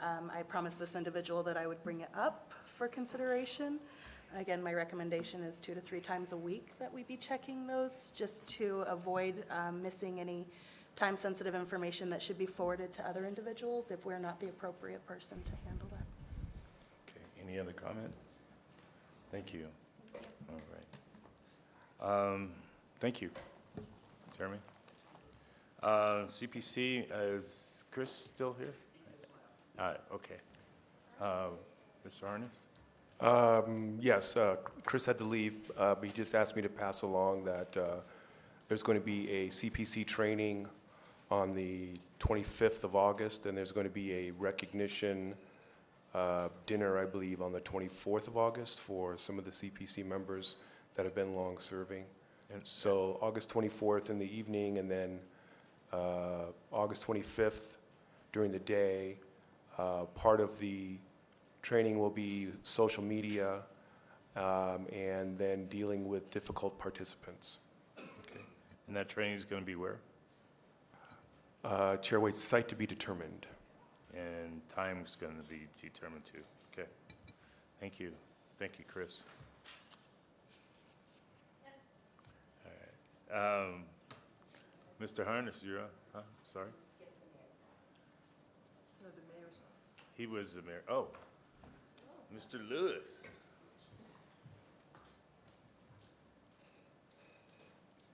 How are you, James? Doing fine. Good. Mr. Chairman, members of the board, my name is James Lewis, Senior Advisor to the Mayor for Public Safety. I just want to make a couple general comments.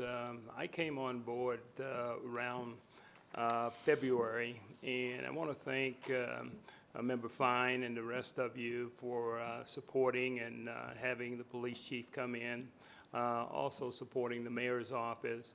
Let me just say, in reference to public policy, I have been really just appreciative of what the APD staff has had to go through to try to get through some of these timelines, because the monitors basically have their timelines.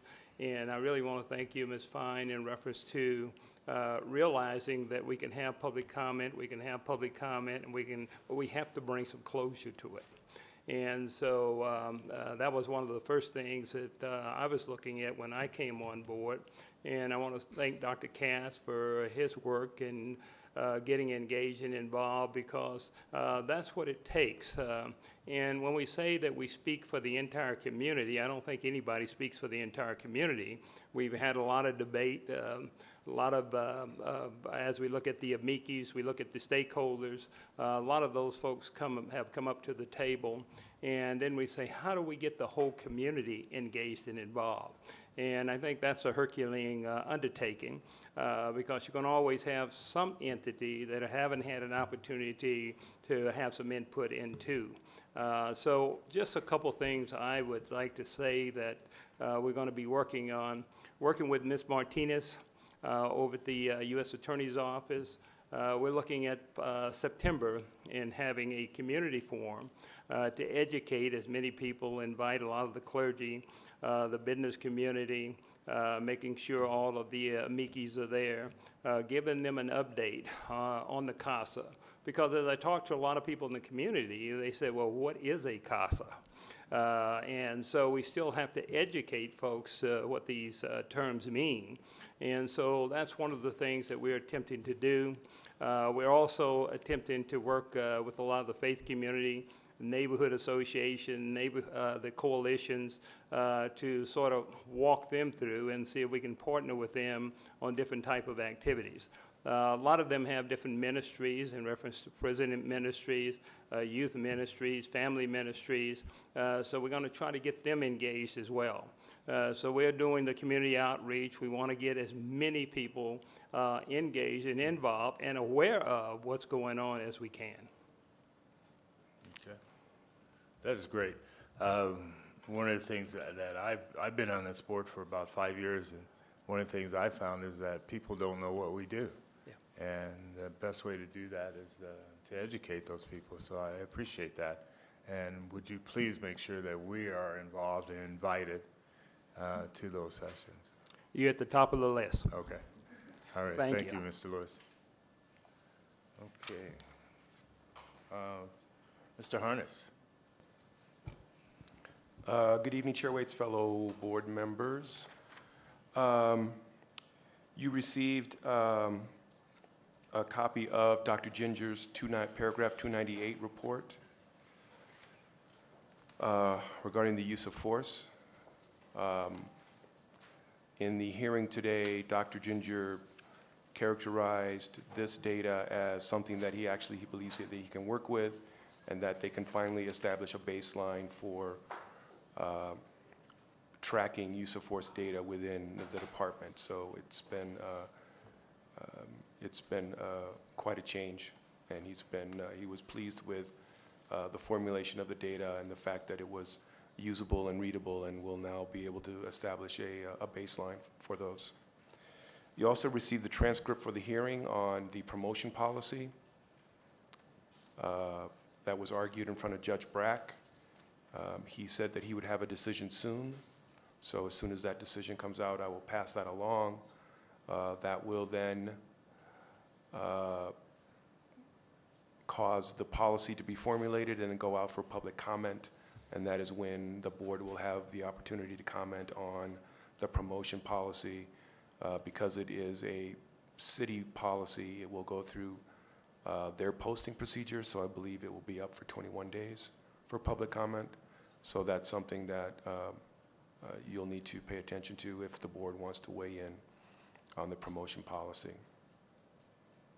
I provided for you the latest data on the use of force backlog that was presented to the court today.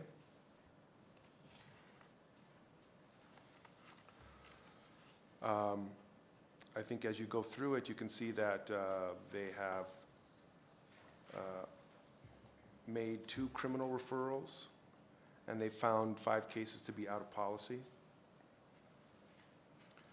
I was not able to look at the results of those today because this just came in this afternoon, but I can look up those case numbers and I can get you the results. Dr. Verplu tells me the 2017 annual report is ready. She tried to email it to us, but our email server wouldn't accept it, so she's going to bring it over on a thumb drive, and so we will get that to you for review.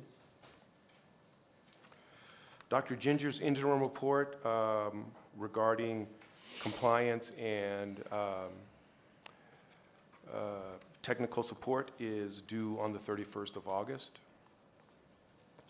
He will present that report via posting it with the court, but there will not be a public presentation for the hearing because he will be in the process of actually preparing IMR 8 for review to get back into compliance mode for all of the entities in the settlement agreement. I still need ride-along reports from a couple of board members. I spent National Night Out at Anderson Hills Mesa Park on Tuesday. And other than the other discussion item that I have later on, I stand for questions. Any questions? No? Of course. Thank you, sir. We'll have a report from the subcommittee, our outreach committee. Oh, she left. Okay. Sorry about that.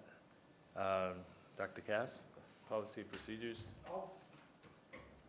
Yes, I'll make this rather brief.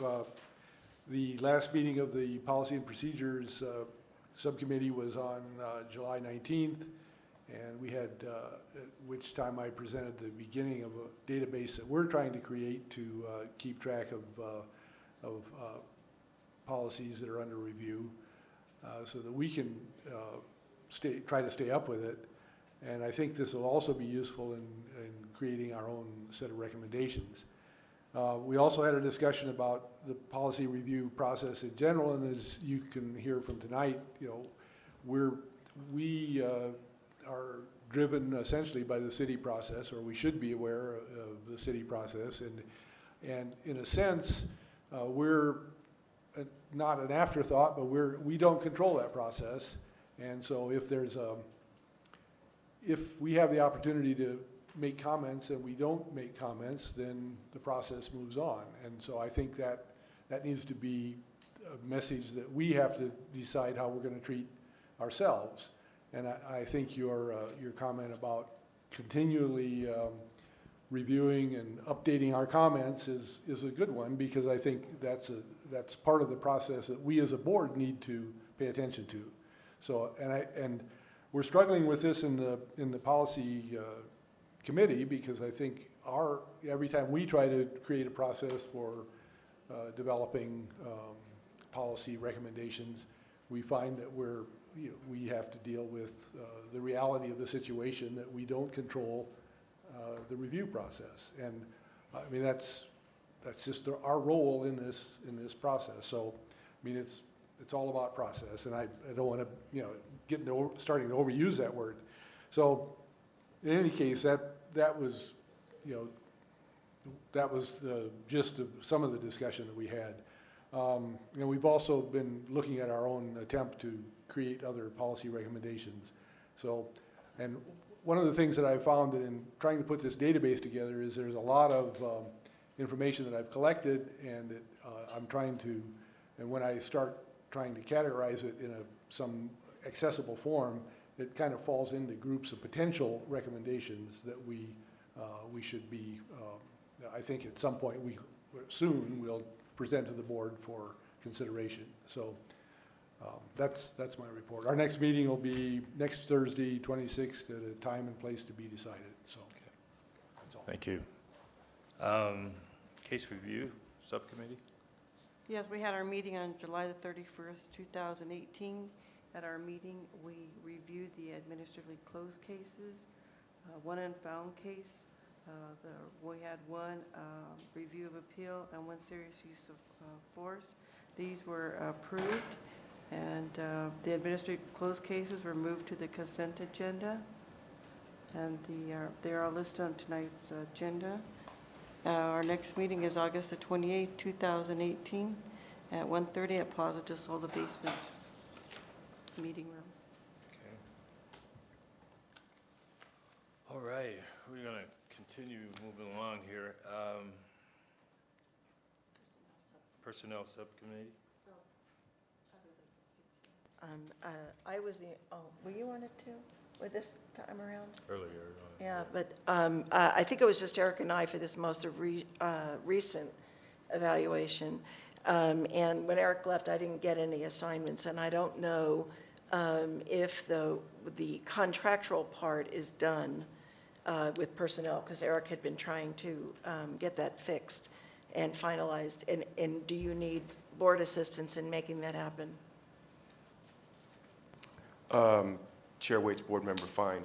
I think the first step is the approval of the letter that was sent to the City Council, which will be in front of the council on the 20th of August. And after that, then essentially they'll be granting permission to renew, and then we can put together the contract details. Okay, and so will you let me know when there's something that needs to be done? Because we talked about personnel being an ad hoc committee, and if you need more help than just me, I'm offering myself, but if you need more than that, tell him, and we'll get that done as soon as you're ready for us. Thank you. Okay. Anything else? Okay. Let's go into our discussions. Oversight Board Policies and Procedures. Has anyone submitted anything? I think this is about our book, our policies. Oh. Chair Waits, no board members submitted any recommendations for changes to the policies and procedures. I did receive one set of comments from a member of the public. However, it did not contain very specific changes to the language of the policies and procedures itself, which is, I think, what we were contemplating. And so I think for this particular agenda item, we just pass on it because nothing has transpired. Okay. I did write my comments. I read everything today and thought to myself, oh my gosh, I was supposed to send this to Chelsea 2 weeks ago.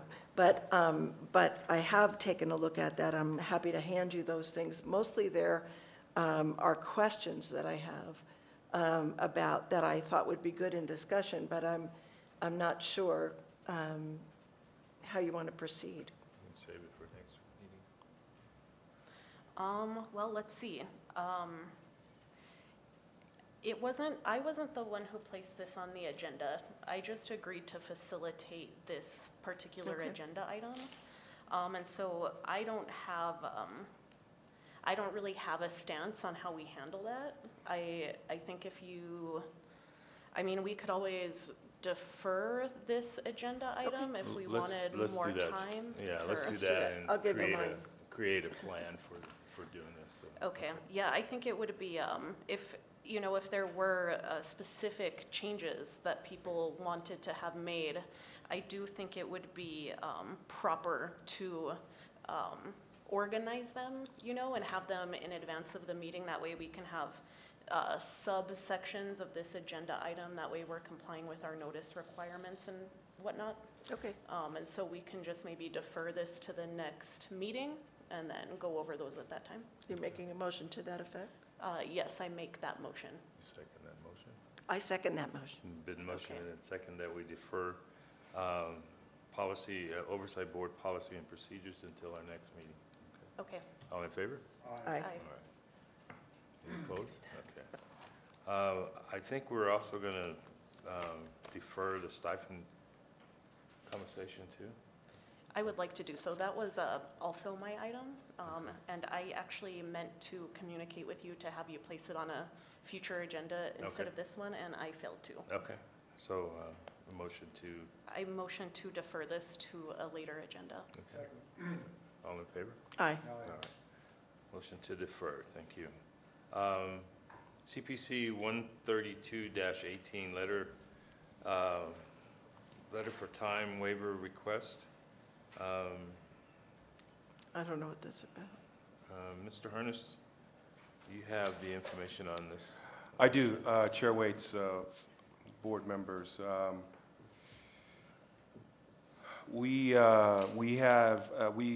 Until Friday, we had parallel investigations going on regarding Stewart and Sanchez, the parents of the 7-year-old.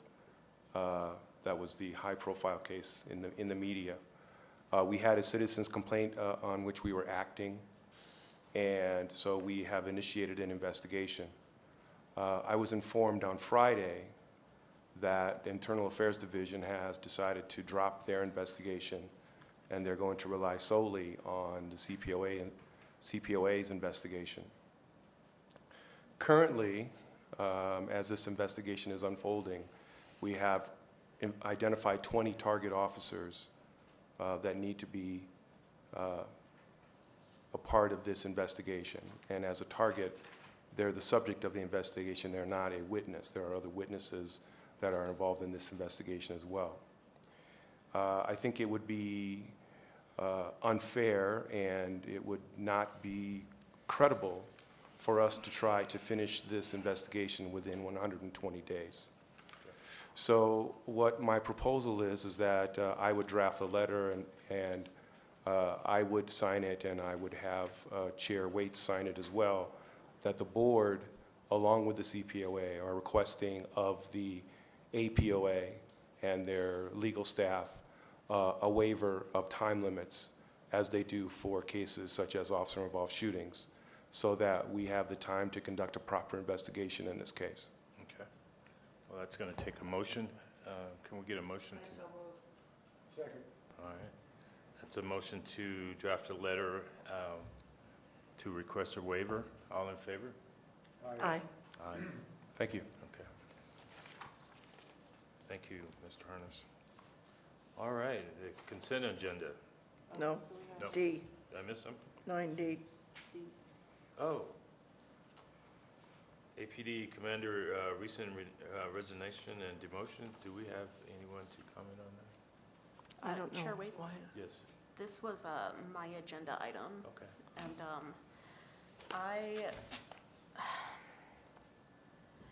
there's two things that have been in the news recently that have happened in APD. The first pertains to former Commander and now Lieutenant Jennifer Garcia. She was the head of Internal Affairs for, I think, just this year, but I think she's also been running the show at Internal Affairs for a much longer time than just this year. She has this year gone under investigation for altering documents, and it sounds as though the Chief of Police, Chief Michael Geyer, has sustained the allegations that were made regarding her altering of documents. What has happened is that she has been moved from her at-will position as commander into a unionized position. This has been characterized as her penalty or her punishment for that misconduct. Initially, Chief Geyer was talking about issuing a suspension, but no suspension has issued. I believe that we should open an investigation, or let me restate that. Not open an investigation. I do think that it would be prudent for us to review the investigation that has occurred, because this is, it strikes me as very serious. It's the head of Internal Affairs. There is an allegation of a felony, presumably to cover up some sort of misconduct that occurred by an officer. And Chief Geyer has not agreed to release the results of the investigation. So the public is left to speculate as to what the underlying subject matter is, how insidious is this problem. Without knowing more, I think it calls into question the integrity of every IA investigation that occurred under her watch. And she's been on watch for several years now. And, you know, we also have this issue of, which I kind of hate to bring up, but she's also, you know, married to the second in command of all of APD. And so there's, you know, we have a lot of conflicts, we have a lot of unknowns. I think there's a question as to whether or not this issue was referred to the district attorney or the attorney general for possible prosecution. Just a lot of things that really, I think, fall into our wheelhouse of oversight. And so I think that I would like to make a motion that we review the investigation that occurred, and that, and additionally that, you know, that the CPOA has the discretion to extend or to investigate on its own if it thinks that there are, you know, stones that have been left unturned or further questions that need to be asked. And so I make a motion that we conduct a review of the investigation into Commander Garcia's IA issue.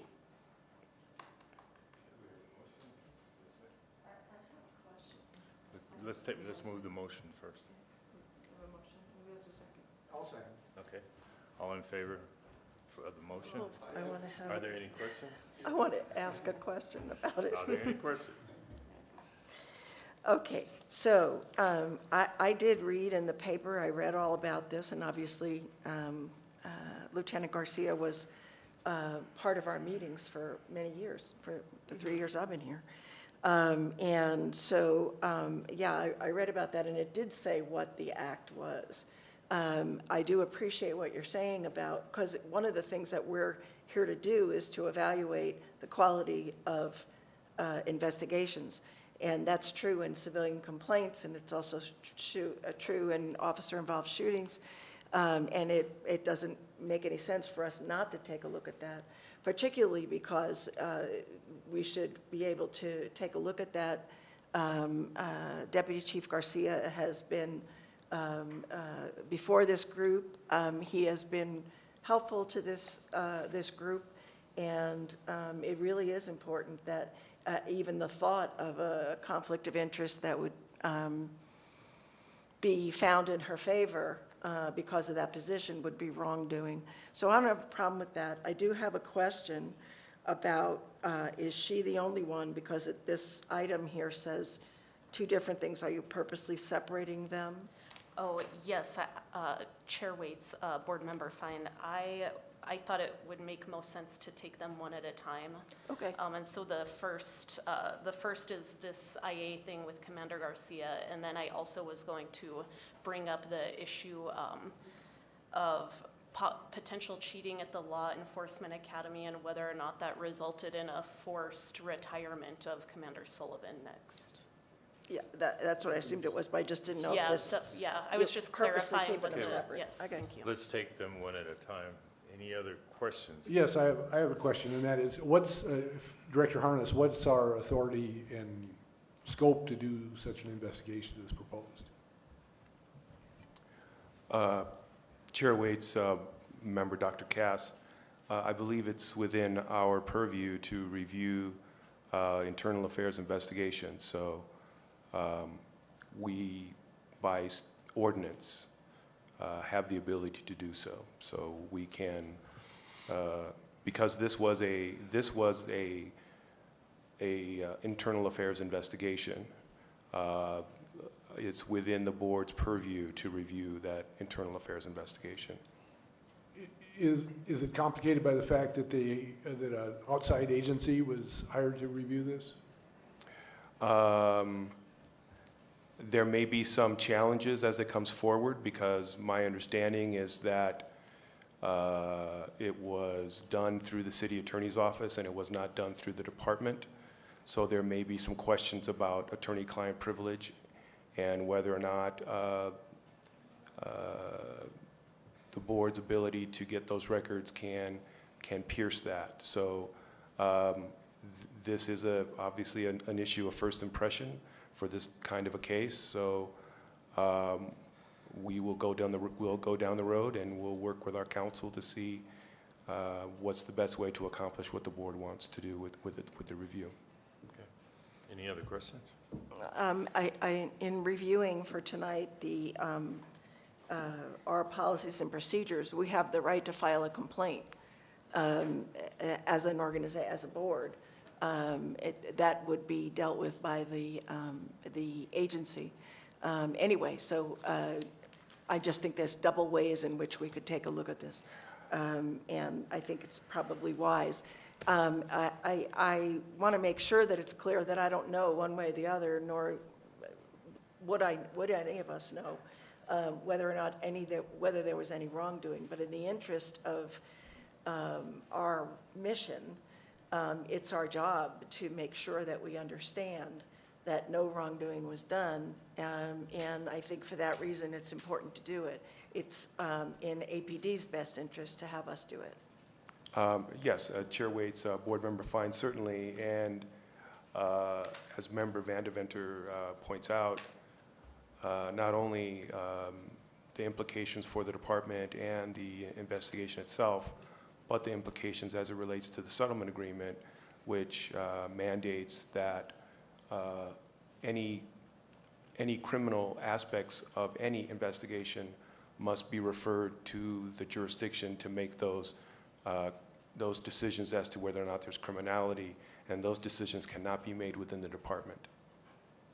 And we're not in this case, is that correct? That I do not know. Okay. And that's something I think that we need to find out Okay. by our review of this investigation. Fair enough. Okay. So let's complete the motion. The motion was to review the investigation that occurred. Any further questions? All in favor? Aye. Aye. 5-0. Ayes have it. Now Okay. we're going to do Now the Commander Sullivan. Okay, yes. So next up is a potential issue that I also think this board should explore. And that is pertaining to Commander Sullivan's recent forced retirement. At least that's what we have read, that the retirement was not voluntary. The appearance of the series of events is that Commander Sullivan exposed some questionable practices regarding testing at the academy, and thereafter he was forced to retire. And I think that the administration of APD portrayed that he was somehow standing in the way of the mandated reform efforts of the CASA, but that appears to be questionable because he had only been in his role for a very short time. So I think that we need to ask some questions about, what exactly was happening at the academy. Were officers cheating on their tests? And if so, who knew? Who approved it, who let it lie. I think we need to know kind of the basic who, what, when, where, and why. I think not so much, I know that there was a question about whether or not it was proper to question the personnel decision, but I think that I'm interested in going, right past the personnel decision into, kind of the underlying events that resulted ultimately in a personnel change. And so I would like to, I'm open to suggestions. I haven't had a ton of time to think through what the best way for us to handle this is. I tend to think another investigation. In this situation, there is no investigation that's already occurred to review. And so I think that kind of what we're left with is needing to do our own investigation, which is what I would propose unless, you know, there's a better idea at the table. I That's think, fine. if I remember correctly from the newspaper, Commander Collins has said that he was forced to retire and that he is taking some personnel action or something. He may be suing, I'm not exactly sure, but he doesn't appear to be done with this.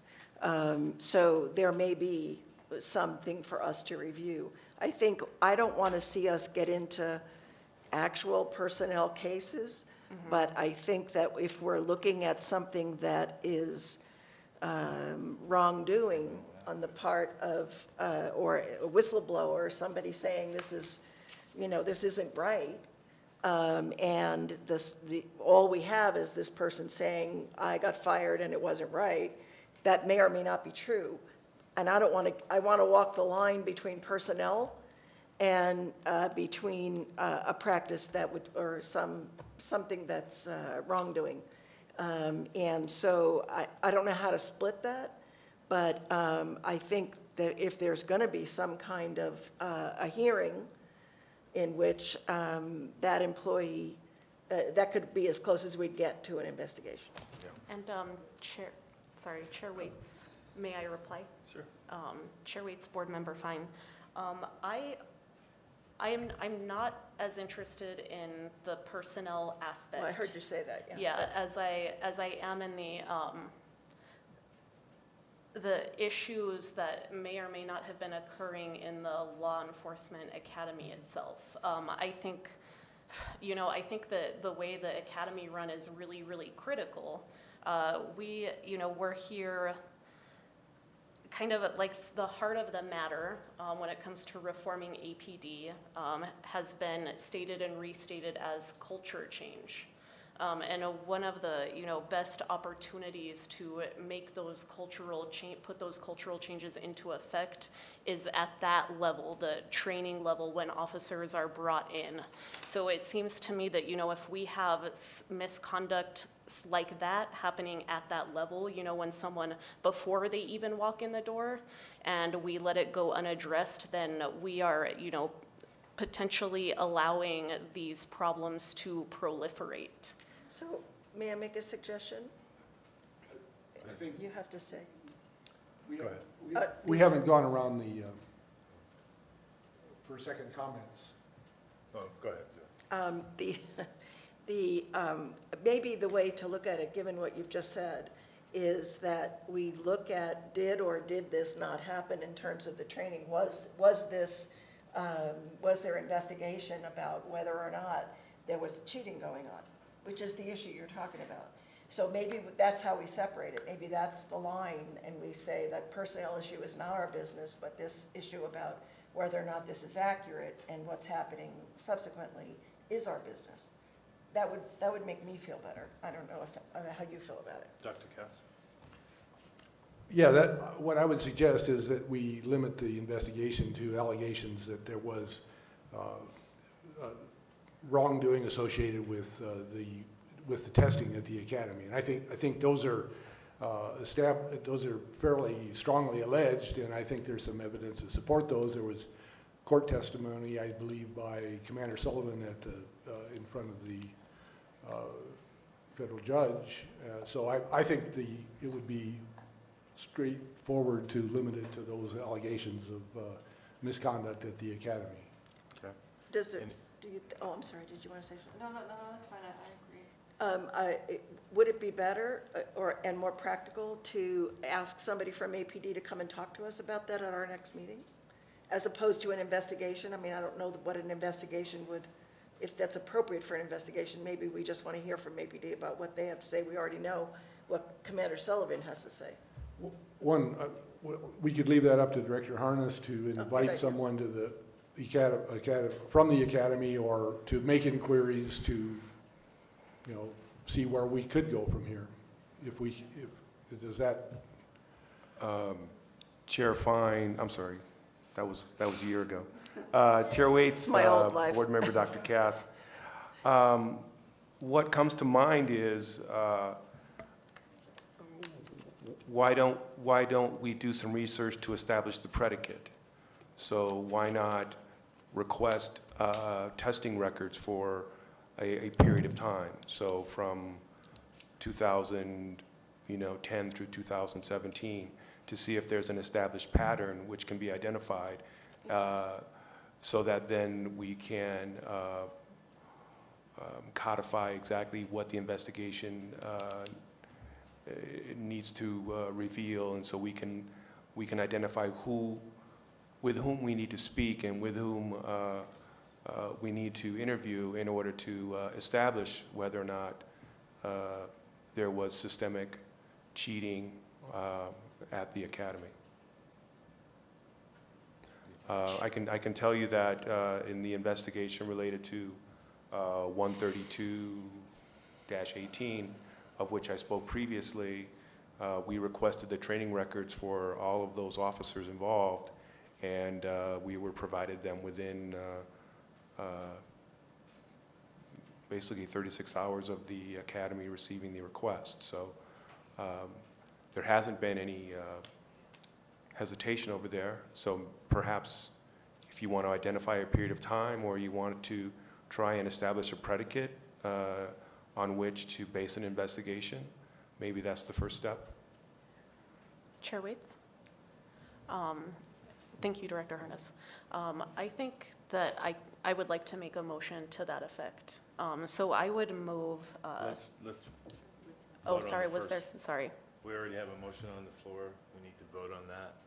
We had the motion, we didn't make a motion on this one yet. We didn't on this one? I don't think so. Yeah, we started, we just need to withdraw the motion. Withdraw the motion? I don't remember making a motion. Okay, we didn't make a motion because I have it Yeah. written down. We did. Did I, Okay. did I make it? Now I we can forgot make a already. motion. Yeah. Okay. So I would move that we conduct a preliminary investigation to determine whether or not we have a factual predicate for further investigation into testing practices, et cetera, but not limited to testing practices alone of the academy, and that we make those requests within this 30-day period. So that if we decide we would like to take further action on it, we can do it at the next board meeting. Okay, I'm not going to repeat that. Chair Waits, I think that would be helpful to establish 2 tiers, so that we're looking at academy trainees who are trained officers in training versus those that are coming for in-service. So veteran officers who are going for their in-service training for the year. So I think we need to make sure that we establish 2 tracks there. Okay. Okay, there's a motion on the floor. Can I get a second? And I guess I should move to amend the motion to incorporate the 2 tiers that Director Harness has just mentioned, since the CPOA will be doing this investigation and finds that useful. So I amend the motion to incorporate 2 tiers. I second. Okay, all in favor? Aye. Aye. All right, any opposed? No. Okay, thank you. very Thank you, much. Chair Waits. All right. Let's move on, because we're close to being finished. Let's go to our consent agenda cases. Yes. I would like to make a motion to accept the consent agenda cases, the administratively closed, the review of appeal 038-18, the serious use of force officer involved shooting case I-50-17. And unfounded. Oh, I'm sorry, and the unfounded is 053-18. Second. Okay, hold on. She's doing all of Are these. you doing all of them? She's doing them all at once. Okay, let's don't do that. Okay. Let's You take. want you to do them separately? Yeah, let's take, let's do them separately and vote separately, because I think on the serious use of force, I'd like to hear more about Yeah, that case okay. before we. Director Harness Okay. does that. All right, so let's do the consent agenda first. And that's just these two. Okay, first I'd like to make a motion to accept the consent agenda cases. Okay. Which I are move- the Yes. administratively closed and unfounded. Closed cases and the unfounded. I second the motion. All right. It's been motioned second that we accept the consent agenda cases, administratively closed and unfounded cases. All in favor? Aye. Aye. Any opposed? No opposed. Consent agenda, There's nothing. there's none. And non-recurrence, non-concurrences. Review of appeals, we didn't, was there any new evidence on the review of appeals? No. Okay. Can you motion? I'd like to make a motion to accept the review of appeal case 038-18. In that we did not grant an appeal. Okay. All right. Second. It's been motioned and second that we accept case number 038-18. All in favor? Aye. Aye. Any opposed? No opposed. Serious use of force, officer-involved shootings case I-50-17. Mr. Harness, can you bring us up to date on that one? Chair Waits, fellow board members, I-50-17. The shooting occurred on May 28th of 2015. The multi-jurisdictional investigation team completed its investigation August 3rd of 2015. APD's Internal Affairs Division concluded its investigation January of 2018. This case involved use of force policy 2-52-4. The decision to use deadly force still falls under the general requirements. Reasonable belief the subject presents an immediate threat to cause serious physical injury to the officer, another officer, or another member of the public, or probable cause to believe the subject has just committed a violent felony, inflicted, threatened infliction of serious physical injury to another, and deadly force is necessary to prevent the escape of the subject and in order to protect the public or another officer. This case also involved 2-52-4, paragraph E, deadly force and motor vehicles. 1, when the only means of assault on an officer is by motor vehicle, officers A, shall not fire upon the vehicle, but must place themselves in the most tactically safe position possible, and B, shall not knowingly place themselves in the path of a moving vehicle or in the likely path of a moving vehicle that is currently stopped but still under the immediate control of the driver. In this case, the Internal Affairs Division exonerated all 10 officers that were involved in discharging their duty weapons, and in this case, I concur, exonerating all of the officers in this case. On May 28th, 2015, members of the Southwest area were notified of the location of a stolen motor vehicle by the owner. The vehicle, a white Tahoe, was involved in a felonious aggravated assault on a police officer the day before, being operated by, while it was a stolen vehicle. The operator of the stolen vehicle was identified as Rodrigo Garcia. At the time, Garcia was also a homicide suspect. Officers responded to the area of the call by the vehicle owner. Officers made contact with the white Tahoe. The first sighting was by a member of the auto theft unit. He observed the vehicle pull into a driveway at 62nd and Trujillo, excuse me. A male and a female exited the vehicle. As other police squads came upon the scene, Detective E pulled his F-150 truck up to the bumper of the white Tahoe as it sat in a driveway. The male and the female initially ran behind the residence. Meanwhile, other officers were approaching the scene on foot. The male, later identified as Rodrigo Garcia, turned back and re-entered the Tahoe, getting in on the driver's side behind the wheel. On the passenger side of the vehicle was a waist-high chain-link fence. Garcia accelerated forward, striking Detective E's F-150 vehicle and turning sharply to the right. This turn to the right caused the collapse of the chain link fence. The collapsing chain link fence struck the approaching Lieutenant C.